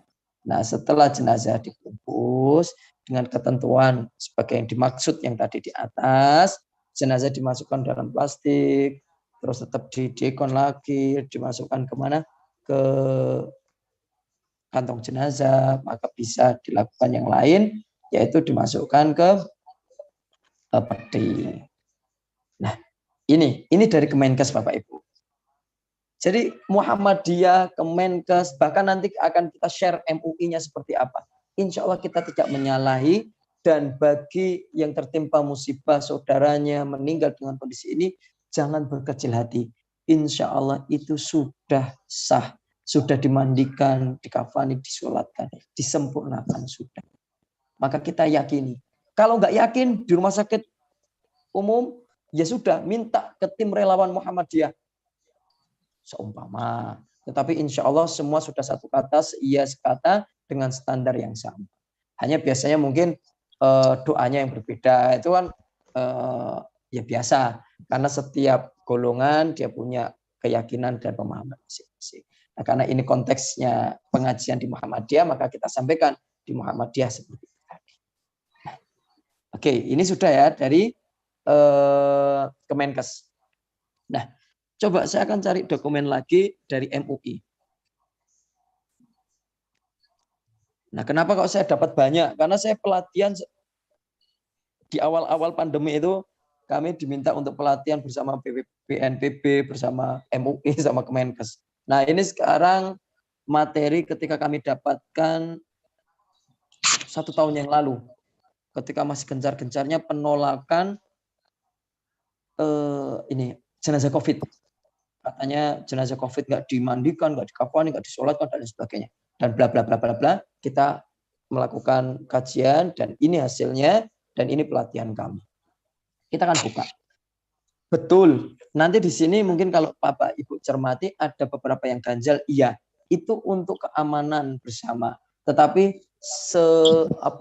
perkembangan pengetahuan kita ada beberapa hal yang ditutup di sini. Ya, sudah kita tidak lakukan. Nah, contoh seperti menegaskan kembali ketentuan MUI bahwasanya tetap orang yang meninggal itu tadi dengan suspek dan lain sebagainya, dia harus dilakukan protokol atau dengan tajhizul janaiz dengan protokol COVID. Nah, sedangkan untuk maslahat dan mensolatkan dan menguburkan juga dilakukan demikian. Nah, bagi umat Islam, bagi kita yang wafat karena wabah virus corona, dalam pandangan syariat itu termasuk kategori syahid fil akhirah. Ini sebenarnya Imam Syatibi menggolongkan ada syahid fil akhirah, syahid fid dunya wal akhirah, atau syahid fil akhirah. Fid dunya. Apa? Kalau syahid fil akhirah itu hak-haknya dunia itu masih memandikan, mengkafani, menyolatkan, mengebumikan. Itu syahid fil akhirah. Jadi syahid dia itu di akhirat. Jadi status akhirat dia. Nah, syahid fid dunya itu seperti apa? Itu orang-orang yang lari dari medan perang. Kan kita nggak tahu ketika kita jihad ada orang yang lari dari medan perang tetapi dia kebunuh. Maka hukumnya apa? Ketetapan dia ketika dia meninggal di medan perang ya dilakukan hak dia sebagai syahid fid dunya. Ada rukhsah di situ, tidak perlu dimandikan, tetapi disolatkan, tidak perlu dikafani, langsung dikebumikan. Ya kan kayak gitu. Nah terus ada syahid fid dunya wal akhirah. Itu jelas-jelas. Itu yang berperang, yang membela agama kita, agama Islam. Dia nanti di dunia dapat rukhsah, tidak perlu dimandikan, tidak perlu dikafani, cukup dikebumikan dan disolatkan. Itu sudah privilege. Dan nanti di akhirat pun juga dia dianggap syahid. Nah, kembali ke tadi, orang yang meninggal karena wabah ini disebut syahid fil akhirah. Maka memandikannya, mengkafaninya, menyolatinya, dan mengebumikannya masih wajib. Sekali lagi, masih wajib. Tetapi bagaimana? Nah, ini kan diskusi lagi. Maka seperti tadi yang saya sampaikan, tata caranya tentu kata Bu Dokter tadi tidak begitu tidak seperti biasa. Tetapi ada beberapa yang kita lakukan, kita ijtihadi, sebenarnya itu bagian dari pemulasaran jenazah. Nah, pedoman memandikan jenazah yang terpapar ini kalau MUI dulu di poin pertama ini yang mungkin sekarang menjadi viralnya sekarang. Nah ini poin A. Jenazah dimandikan tanpa harus dibuka pakaiannya. Nah ini pertanyaan. Ini di awal-awal karena kehati-hatian kita. Akan tetapi karena di rumah sakit atau kita sudah persiapan, kita sudah tanggulangi poin A ini. Maka tidak perlu dibesar-besarkan. Mungkin itu dipakaikan pakaian itu bisa juga itu karena di awal-awal video karena kita belum tahu kondisi real. Maka untuk kehati-hatian seperti demikian. Tetapi sampai ke sekarang sudah ada revisi-revisi di mana kita akan semakin mendekati kesempurnaan dengan catatan-catatan. Boleh nggak Mas kita mandikan jenazah itu yang terpapar COVID-19 ini, meninggal karena COVID-19 ini, dimandikan seperti halnya memandikan jenazah biasa? Saya katakan boleh. Syaratnya petugas jelas dengan APD lengkap. Yang kedua, ruangan harus tekanan negatif. Yang ketiga, untuk pengairan, untuk sanitasinya harus baik. Nah, sekarang pertanyaannya, di mana yang sudah menyiapkan ini sangat sedikit. Karena butuh biaya yang mahal, butuh effort yang besar, dan kondisi pandemi yang begitu sempit seperti ini, ya mau nggak mau kita dengan plan kedua, yaitu tadi tetap memandikan, tetapi tidak diguyur air, hanya disemprot habis itu dilap. Ya. Atau nanti kalau di MUI ditambahi tetap ditayamumkan. Begitu, ini beberapa keterangan yang ada yang perlu kami sampaikan. Terus kita lanjutkan. Ini kalau dari MUI. Jika atas pertimbangan ahli yang terpapar bahwa jenazah tidak mungkin dimandikan, maka dapat diganti dengan tayamum sesuai ketentuan syariah. Ya, seperti halnya ketika tidak ada air, ya mau tayamum. Itu sudah selesai. Nah sekarang gimana? Kalau jenazahnya perempuan, adanya hanya laki-laki. Ini perdebatan. Kecenderungannya daripada menimbulkan fitnah dan laki-laki menyentuh pada perempuan, maka langsung cukup ditayamukan dan langsung dibungkus dan ditutup. Nah, maka pentingnya apa? Menyiapkan relawan putra dan putri. Nggak mungkin saya terus memandikan nun sewu ibu sinten atau mbak sinten. Namanya kalau memandikan berarti saya harus melihat auratnya. Jelas itu melanggar syariah. Maka karena darurat syar'i tidak dimandikan, boleh. langsung ditutup, ditayamumkan, langsung dibungkus. Nah, jadi ada banyak pertimbangan Bapak Ibu. Kenapa kok orang kok nggak kayak gini kan, kok ini seperti ini. Kita ngelihat kondisinya di lapangan seperti apa. Nuwun sewu, kalau sekarang semua full, di Mauyudan ada yang meninggal putri, relawannya hanya ada laki-laki. Dan 3 itu saja. Padahal meninggalnya sudah dari tadi jam 7 malam sampai jam 12 yang belum ada yang menyentuh, masih ada di rumah. Kan kondisi sekarang seperti itu. Petugasnya sedikit, jumlah kasusnya banyak. Nah, maka saya harap betul setelah pelatihan ini, nanti ada yang niat betul membuat kelompok-kelompok komunitas-komunitas relawan-relawan kecil di kampungnya, di PCM-nya, PCA-nya, atau di daerahnya masing-masing untuk pelatihan detail, dan kita akan latih betul di situ. Dan nanti tidak perlu khawatir orang yang sudah meninggal tadi sudah disupport sama klinik Mauyudan, tinggal telepon APD seperti apa, telepon MCCC, ambulannya seperti apa, siapkan, tim pemakaman ada, tim rukti ada, insya Allah dengan demikian tidak lagi ada jenazah yang terlantar, yang terkantung-kantung, yang tidak jelas siapa yang mau memandikan, siapa yang mau kafani, siapa yang menyolatkan. Karena kita semua sudah siap. Kayak gitu. Ini tetap pedoman mengkafani seperti biasa yang kayak tadi disampaikan. Jadi Bapak Ibu, insya Allah antara Muhammadiyah, antara Kemenkes, antar MUI itu sudah jelas fatwanya, sudah jelas tata caranya. Maka kita tidak perlu bingung. Kita insya Allah bisa jalani ini, kita lakukan. Nanti hanya syaratnya siapa relawan? Sebisa mungkin di bawah 45 tahun. Kenapa? Kok enggak yang pralansia dan lansia?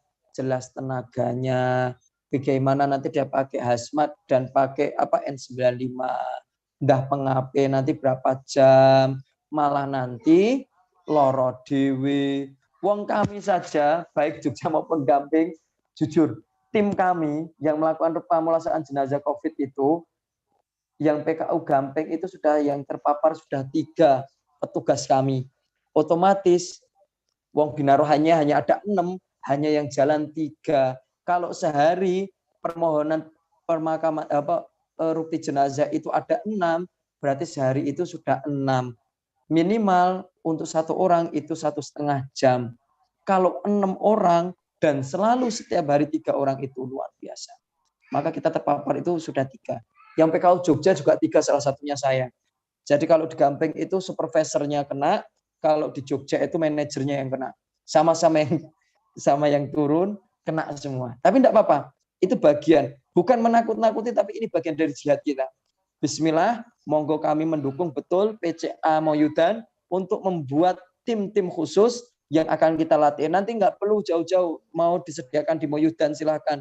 Atau mau belajar langsung di PKU Jogja, monggo, atau di Gamping, monggo. Nanti tinggal kontak kami, atau nanti kontak Bu Dokter, insya Allah kita akan bantu semua. Teman-teman MCCC, teman-teman BPBD, Bantul, FKRB, atau PMI di Kulon Progo, di mana kita saling bahu-membahu, bukan lagi siapa kamu, kita bersama untuk mencari solusi bangsa. Itulah Muhammadiyah, itulah kita. Banyak salah, saya mohon maaf. Setelah ini silakan kalau mau diskusi. Assalamualaikum warahmatullahi wabarakatuh. Waalaikumsalam warahmatullahi wabarakatuh.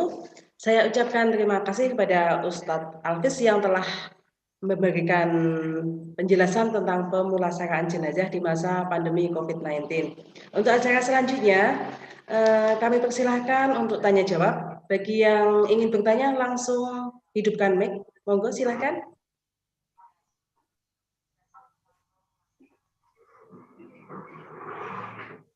Di chat Mbak, di chat.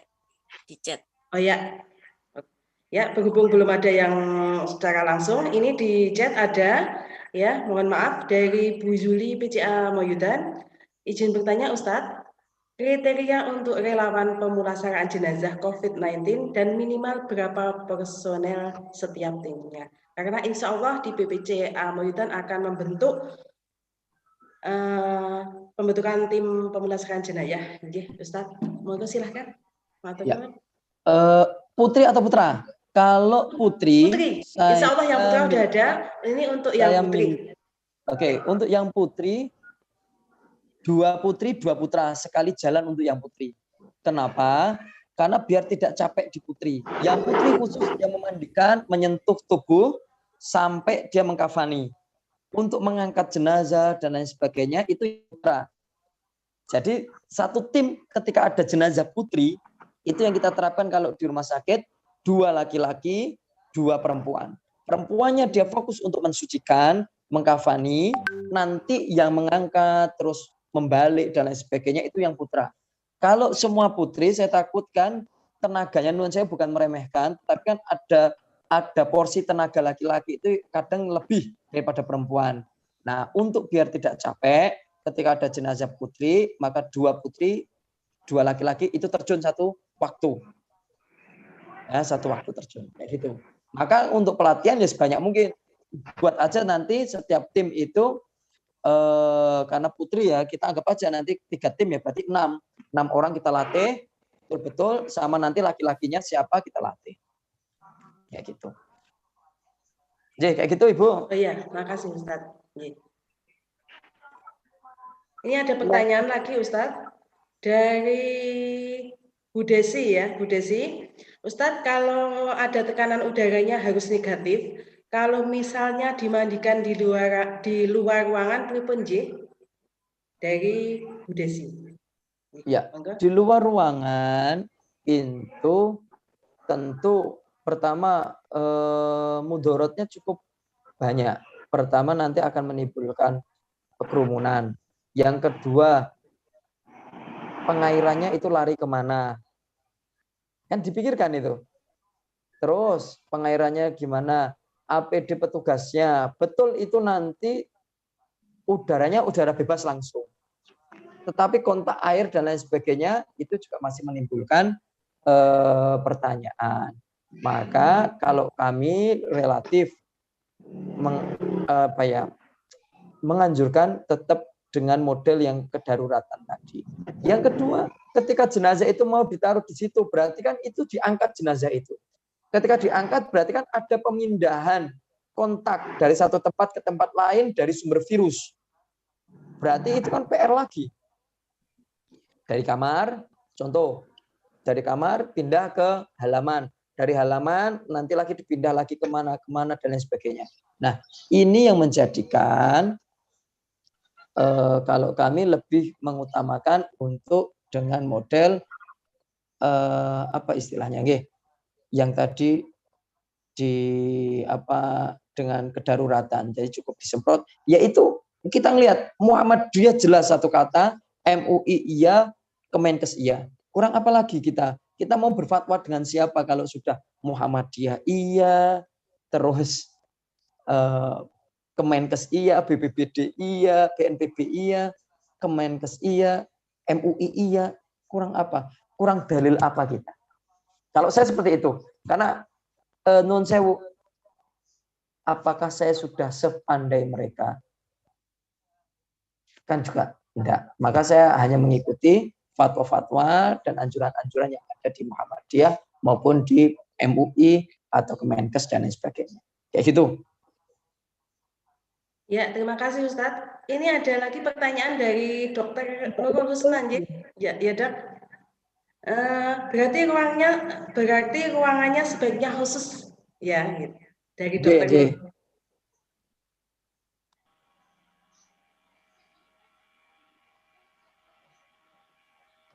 Monggo Ustaz.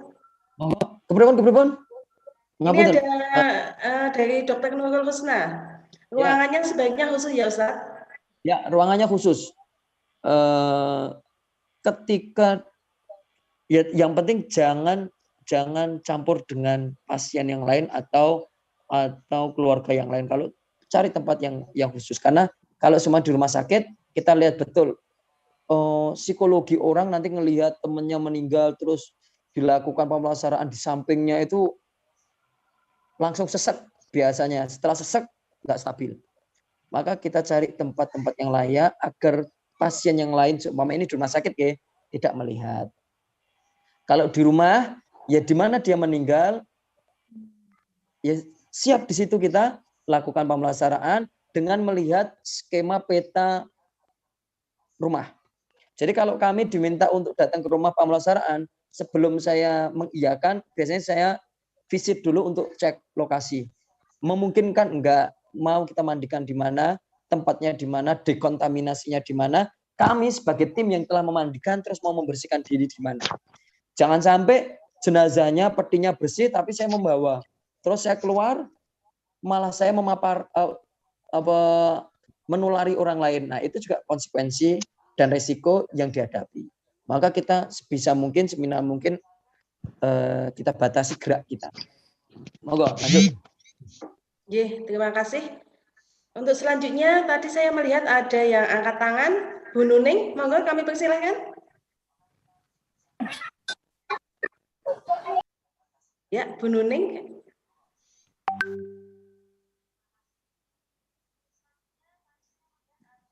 Atau yang lainnya, monggo silahkan. Masih ada waktu. Oh, mungkin sudah tidak ada ya. Saya mau nanya Mbak Yeti. Terima kasih kepada Ustadz Alfis dan Dr. Nurul Husna yang telah. Saya mau tanya dulu boleh? Oh ya dokter, ya monggo silahkan. Oke, gini, ini pengalaman yang saya alami, bukan saya sih, tapi saya dicurhati saudara lah, teman gitu ya. Udah saya anggap saudara. Jadi itu satu keluarga positif semua, Mas Alfis. Kemudian ayahnya meninggal. Nah, saya heran ketika ternyata itu dirukti secara biasa, termasuk dimandikan, dikafani gitu ya. Nah, terus saya tanya, itu kenapa bisa begitu? Katanya, toh kami semua sudah positif. Jadi yang melaksanakan keluarganya sendiri. Nah, apakah itu diperkenankan? Jadi misalnya ada yang mungkin isoman, kemudian meninggal di rumah, satu keluarga sudah positif semua, yang anggota keluarga ini ikut membantu, itu boleh nggak atau tetap nggak boleh yang melakukan hanya tim pemulasaraan? Ngoten Mas Hafiz. Terima kasih. Pertama, memandikan jenazah itu bukan hanya sekedar memandikan, tapi ini ibadah. Setiap ibadah tentu ada standarnya dan ada tata caranya yang sesuai syar'i. Pertanyaannya, apakah keluarga semua sudah punya kapabilitas terhadap itu? Yang kedua, membahayakan diri sendiri itu bagian dari kemudorotan. Dan itu haram hukumnya bagi kita. Kalau kita sudah dalam kondisi sakit dan melakukan itu menimbulkan kecenderungan penambahan penyakit, ya itu kan berarti beresiko. Untuk menghindari resiko itu, maka percayakan kepada orang atau pada ahlinya. Maka kalau saya kecenderungannya, oke, keluarga positif semua, cukup di rumah isolasi, kita yang lakukan. Nah kalau keluarga yang positif, non sewu, keluarga yang positif. Sekarang memandikan, yes memandikan. Selesai memandikan di kafani, apakah yang menguburkan juga keluarga? Yang ngeduk makam juga keluarga. Yang mengebumikan juga keluarga. Yang nganter juga keluarga. Dengan mobil keluarga. Kan enggak. Mesti minta tolong orang lain. Dan mesti berjumpa kalau kayak gitu. Mau memandikan, mengkafani, habis itu mau mengantar ke makam, dan lain sebagainya. Ya kan zalim juga kepada orang lain yang tidak terpapar, hingga terpapar karena ketemu dengan kita yang terpapar. Maka kenapa di situ ada isoma, istirahat mandiri, ada karantina, agar kita tidak menularkan ke orang lain. Ngoten logikanya. Matur suwun. Sekarang saya menambahkan sedikit lagi. Ini mungkin ya ibu-ibu nanti, bapak-bapak ibu nanti mungkin ini akan bermanfaat untuk panjenengan yang berhadapan dengan keluarga yang seperti itu, ngotot ya. Kalau saya akhirnya biasanya yang mempan tuh saya bilang gini, itu kan bapaknya yang situ. Terus saya bilang gini, sekarang seandainya bapak itu masih bisa bicara, kira-kira bapak ini akan membiarkan nggak kalian memandikan bapak? Nah itu mereka terus jadi berpikir, pasti bapak tidak ingin toh kalian lebih sakit lagi, pasti kalian bapak pasti nggak ingin kalian yang udah kondisi lemah malah memandikan yang ini akan terpapar tambah banyak virus lagi. Nah setelah dibilangin seperti ini, keluarga itu bisa lebih menerima. Jadi seolah-olah yang sudah sedo ini bisa bicara. Nah ini adalah jurus saya beberapa kali ini saya gunakan untuk menghadapi keluarga yang ngeyel. Ngeyel misalnya yang mau ikut memandikan, ngeyel mau apalah. Nah, saya selalu menggunakan kata-kata ini. Seandainya beliau masih hidup, kira-kira beliau mau bicara apa, beliau setuju nggak kalian melakukan itu. Nah itu sih, itu aja mungkin tambahan dari saya. Matur nuwun Mbak Yekti, matur nuwun Mas Alfis. Ya, Bu Dokter, terima kasih. Ustadz, ini masih banyak pertanyaan ya di chat. Ini ada yang bertanya dari Ibu Kuni Asna Nikmah. Pak, kalau pasien meninggal di rumah, pas ada anggota keluarga yang positif, pemulasaraannya bagaimana? Dilelah anggota keluarga belum swab. Sebaiknya bagaimana? Sebaiknya menghubungi siapa? Itu. Monggo, silakan. Ya, ketika ada yang meninggal, tentu menghubungi satgas terdekat, relawan terdekat, siapapun itu, baik dari Muhammadiyah, baik dari pemerintah, puskesmas, siapapun, monggo dihubungi. Selanjutnya, ketika kita melihat kondisi, ketika di tempat atau di rumah itu memungkinkan untuk pemulasaraan atau untuk pemandian dan pekafanan jenazah dan penyolatan jenazah, maka di rumah saja, biar tidak ada transmisi yang lain. Tetapi ketika tidak memungkinkan, berarti harus cari tim yang lebih profesional untuk mengantarkan. Tapi juga sulit mau mengantarkan kemana ketika kita tidak punya pusat-pusat peruti jenazah khusus COVID yang sudah kita sepakati atau yang sudah berstandar. Biasanya ke rumah sakit. Kalau ke rumah sakit nanti ketemu dengan kami baik di PKU Jogja maupun PKU Gamping atau di PKU Bantul atau di mana saja, di rumah sakit mana saja. Hanya kadang kami menolak itu bukan karena kami tidak sayang. Karena internal kami pun juga sudah kewalahan karena itu tadi timnya juga sangat terbatas. Gitu Nje. Maka solusinya cari satgas terdekat, telepon biar ditangani oleh satgas terdekat. Jangan sampai nunggu terlalu lama. Ngoten, Bu. Dan untuk keluarga, ya, untuk keluarga yang isoman, yang belum tahu hasilnya, segera mungkin untuk melakukan cek kesehatan. Kenapa demikian? Agar kita dapat memproteksi diri dan menyikapi diri, memutuskan diri kita itu seperti apa dan apa harus kita lakukan itu jelas. Baik mau mandiri atau gratisan lewat negara, monggo. Yang penting segera ditangani agar ada kejelasan status untuk diri kita itu seperti apa. Dan kalau kita sudah jelas status kita bisa bersikap dan melakukan apa itu dengan leluasa. Ngaten, matur suwun. Nggih, sami-sami. Ini ada yang mengangkat tangan, nggih. Monggo Bu Sita Winaya untuk langsung bertanya. Monggo kami persilahkan. Assalamualaikum. Waalaikumsalam. Monggo Bu Sita. Yang pertama yang ingin saya tanyakan, ketika kita masuk di satu tim untuk memandikan, apakah nanti setelah itu kita harus isoman? Itu satu. Yang kedua, kalau memungkinkan, ini khusus untuk PCA, PCM, dan seluruh warga Moyudan, kalau memungkinkan, mungkin kita perlu satu tempat di Moyudan ini untuk spesial ngeruki itu, ruti jenayah. Barangkali itu masukan dari saya, Mbak. Terima kasih. Saya mengikuti dari Mbak. Assalamualaikum. Waalaikumsalam. Monggo Ustadz. Enggak perlu, hanya butuh istirahat. Oh, Untuk gitu. apa? Ya agar kita nanti tidak apa ya itulah ya. Kalau mesin itu kan kalau terlalu panas juga nanti over. Nah, kita Ya, juga demikian. Kita istirahat dulu. Kalau kita takut bahwasanya kita membawa, ya kita emang menghindari terlebih dahulu. 1, 2, 3 jam itu kita hindari keluarga kita, istirahat dulu. Kalau sudah fresh, silahkan. Tetapi ingat protokolnya jelas, ya, cara ya. dekontaminasinya jelas. Nah, tapi kalau nanti kok kita bergejala, ya langsung periksa, biar nanti bisa kita tadi jelas kita dan ini kena ora to. Nek kena Iya. yo kayak kepriye, nek ora yo alhamdulillah. Itu. Oke. Maten Bun.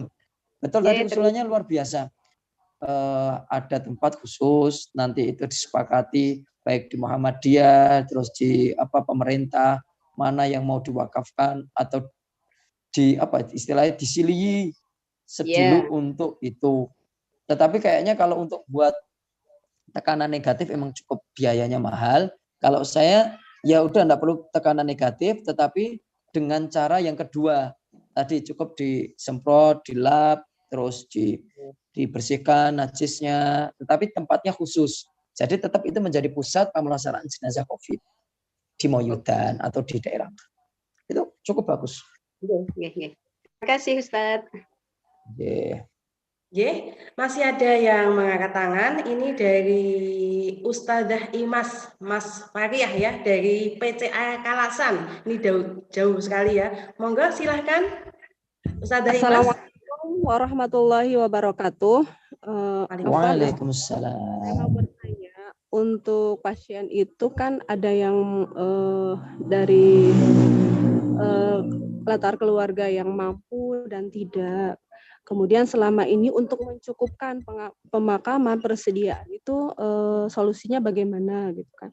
Mungkin ada juga terdengar ada pembayarannya segini itu kan kita ingin tahu kan gitu ya. Mungkin polemik yang beredar di masyarakat itu masyarakat yang tidak punya atau yang punya itu kan menjadi pemikiran kan gitu. Kemudian yang kedua, bagaimana caranya perekrutan supaya ada muncul para pejuang relawan di sekitar kita gitu, karena kan COVID ini memang momok yang sangat menakutkan, karena kan mungkin ada yang punya penyakit yang bawaan dan lain-lainnya, sehingga mereka itu untuk berjuang itu itu khawatir kan begitu. Itu saja mungkin Ustaz. Terima kasih. Assalamualaikum. Waalaikumsalam. Matur nuwun Bu Ustadzah, Masya Allah pertanyaannya. Gini. Yang pertama, apakah berbayar? Jelas kalau nanti bukan di ranah relawan, di rumah sakit itu kayaknya berbayar. Kenapa berbayar? Karena jenazah itu bukan pasien rumah sakit. Tapi kalau pasien rumah sakit dan dia meninggal di rumah sakit, insya Allah gratis. Kalau bayar, nanti ngabari kami, kita audit bersama. Karena kalau itu protokol COVID dan itu pasien COVID rumah sakit, tentu itu akan dijamin oleh negara. Hanya rumah sakit mana yang sudah diizinkan dan diklaim oleh negara itu juga problem lagi, karena tidak semua rumah sakit dapat mengeklaim biaya jenazah COVID atau bahkan penanganan COVID. Tidak semua rumah sakit. Itu harus kita sadari betul, karena ini regulasi pemerintah. Ya mau apa lagi? Nah, terus maka apa? Ya kalau Cak Non itu berkata kayak gini, masyarakat terkuat di dunia itu adalah wong Jowo. Karena nun sewu kalau ada di pemerintahan bukan menyinggung atau apa, pemerintahane mikir ora mikir, tetep wonge do urip. Tekne nopo? Saling silaturahmi wong Jawa niku. Saling bantu membantu. Maka tentu biayanya disengkuyung bersama. Kalau itu di rumah sakit. Lah kalau di kampung seperti apa? Ya sudah, itu kesepakatan bersama, namanya relawan. Ya bismillah. Ada yang sodako alhamdulillah, ya tidak, ya relawan. Orang-orang yang rela, dibayar tidak dibayar, insya Allah akhirat menanti. Nah itu yang pertama. Terus itu ya masalah biaya timbul atau tidak. perkara selanjutnya emang betul. Makamnya seperti apa? Lah kalau dia orang kampung di situ dan kampung itu punya makam, insya Allah enggak bayar. Wong tetanggane dewi sing situ kok ijek kon bayar. Apalagi kalau di Sleman. Kalau di Sleman itu kayaknya ada makam khusus untuk COVID. Yang KTP-nya Sleman. Yang agak mumet itu kalau di kota, Bu. Kota itu sangat jarang makam desa. Adanya makam umum, mesti bayar. Dan bayarnya itu 5 juta. 3 juta sampai 5 juta. Itu baru bayar makamnya. Keduk buminya itu. Itu belum biaya pemulasaraan jenazahnya. Kalau di rumah sakit, rata-rata 3 jutaan. Di PKU Bantul itu 3 juta sekian, di PKU Gamping itu 3,4, di PKU Jogja itu 3 juta. Tapi itu memang sudah peti, sudah apa, udah all in, hanya tinggal memakamkan. Tetapi makamnya masih sendiri, makanya itu memang biayanya cukup mahal. Kalau saya relatif menganjurkan nggak ke rumah sakit. Walaupun saya orang rumah sakit, tetapi yuk kita sengkuyung bareng, kita kuatkan masyarakat kita, tim kita openi bersama.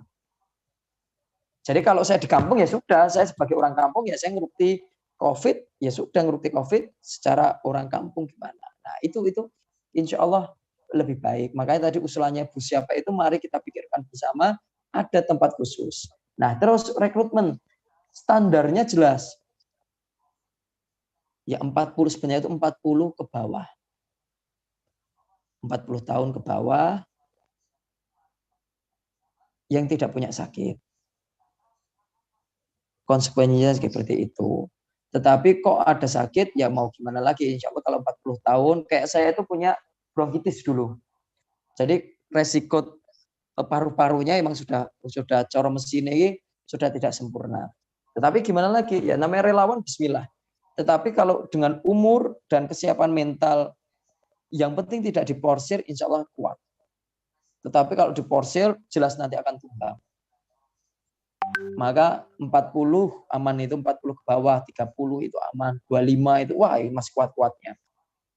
Asyabab itu kan pemuda itu kenapa kok diutamakan dalam pemimpinan, dalam pergerakan, dalam perubahan sesuatu. Karena memang idealismenya masih tinggi dan tenaganya masih oke. Tapi kalau bapak-bapak itu lebih ke pemikiran, dia lebih relatif lebih bijak, menentukan dan lain sebagainya.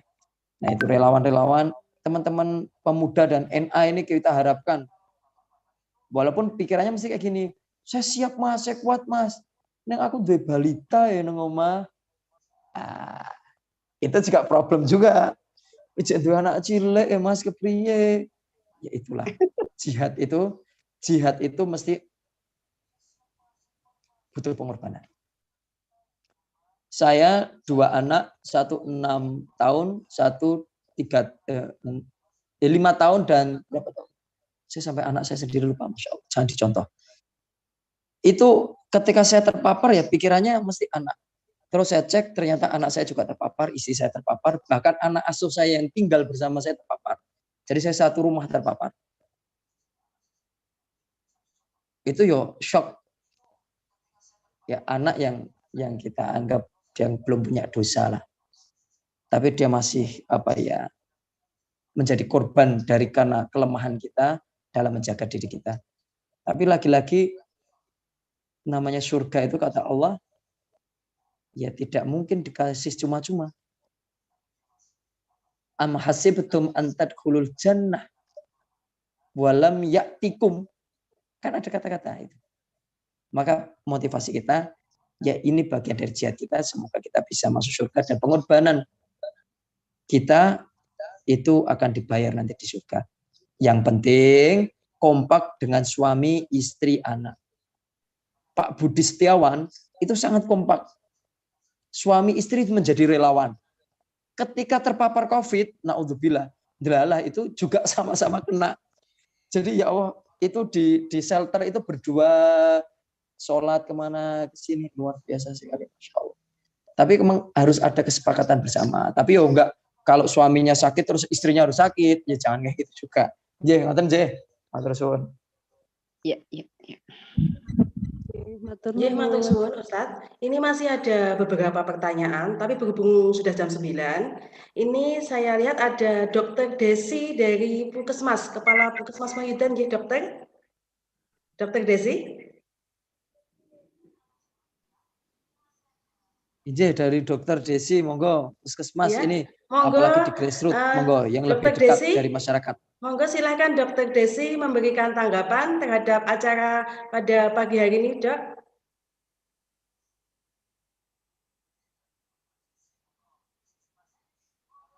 Belum ya, belum.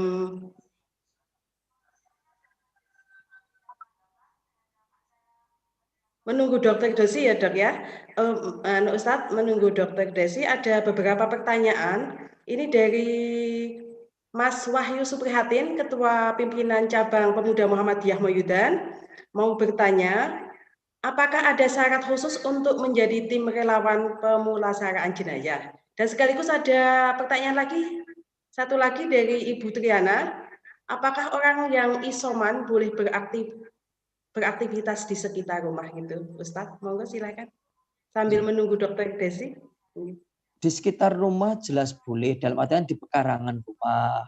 Tetapi jangan juga kontak dengan banyak orang, karena kita juga takutnya kita memapar nulari istilahnya. Maka ya kalau di depan rumah pakai masker, berjemur ya enggak apa-apa. Dan tetangga juga jangan menghindar, kasihan secara psikologi. Enggak mungkin itu ketika ngomong itu terus loncatnya 10 meter 100 kilo gitu, enggak.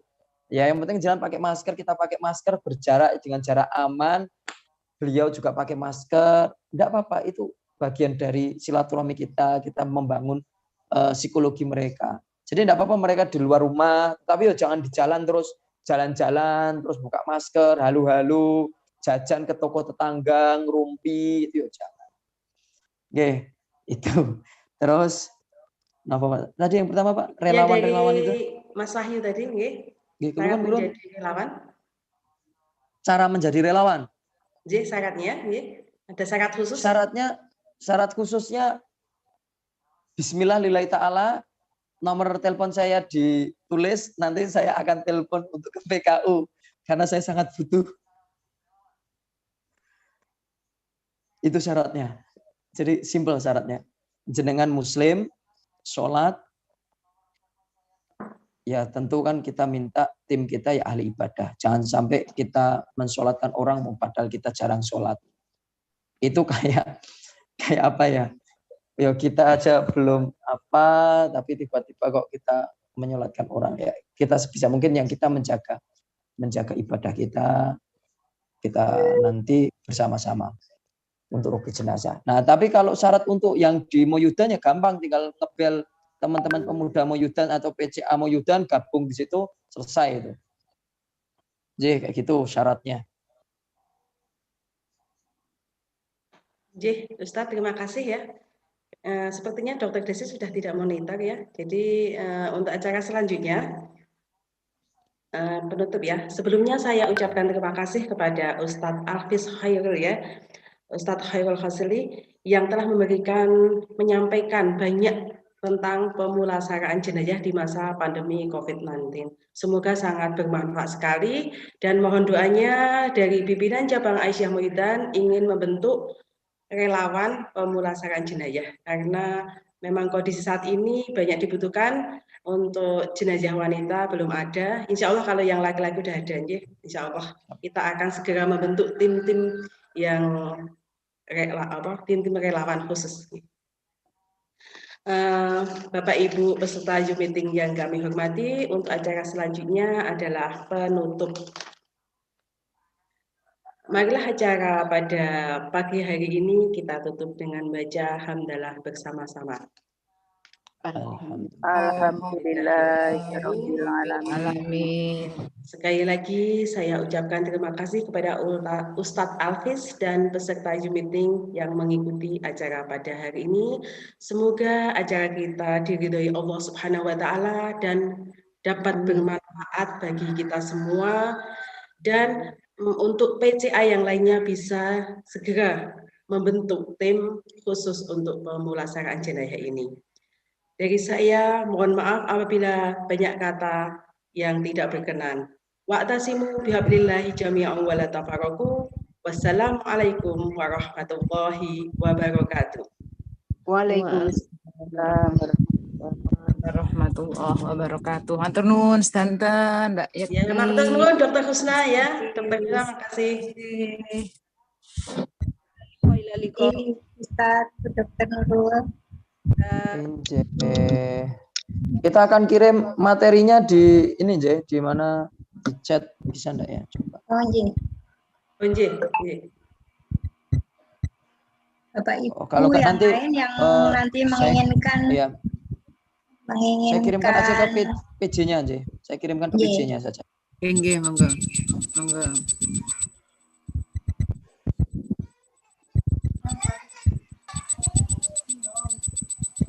J, ngoten kami pamit undur diri. Kata lepat kula nyuwun pangapunten. Assalamualaikum warahmatullahi wabarakatuh. Waalaikumsalam warahmatullahi wabarakatuh. Matur nuwun Ustaz atas ilmunya.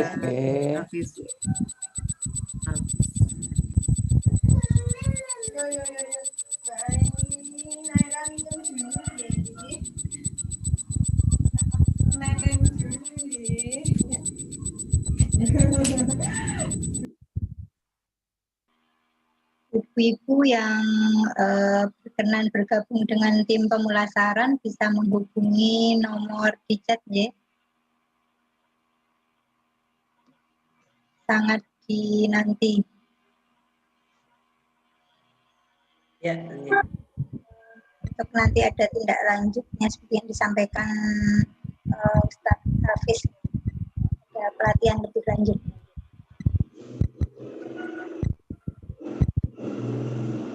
Tadi minimal usia berapa Mbak? Usia berapa sampai usia berapa? Kalau tadi yang disampaikan maksimal 45 ya. Itu nanti mau yudan saya toh ini. Saya udah kadaluarsa berarti nih 45. Kalau saya pas 45. Ya kan pas banget. Pengarahnya. Monggo Mbak Yati. Kadaluarsa ya, rekannya pengen ikut ya. Dan teman-teman yang lain, monggo. Monggo ya. Semoga ada relawan-relawan yang berani, kuat, semangat ya Bu ya. Yang penting ini berani mentalnya dulu ya. Ya. Saya bentuk usia nggak bisa berarti. Ini nanti masih saya kira lihat kondisi. Semoga banyak yang daftar relawan-relawan ya, karena memang sangat dibutuhkan sekali di Moyudan. Kalau ada pasien putri itu repot sekali kalau nggak punya relawan ya. Kan itu ada timnya laki-laki Niat yang angkat junjuk itu yang penting. Ya, semakin banyak tim kan. Mbak Atika, tadi foto bersama belum? Oh, belum. Sudah tadi sudah. Oh sudah ya. Sudah sambil membuat kelestarian. Stop dulu. Mohon maaf izin live ya. Oh iya, ada acara. oh ya, saya tadi melihat ada Bapak Upio ya, DPX dari Kulon Progo. Masih atau sudah tidak monitor? Pak PJ ini loh juga. Terima kasih Pak. Assalamualaikum Bu Murwani.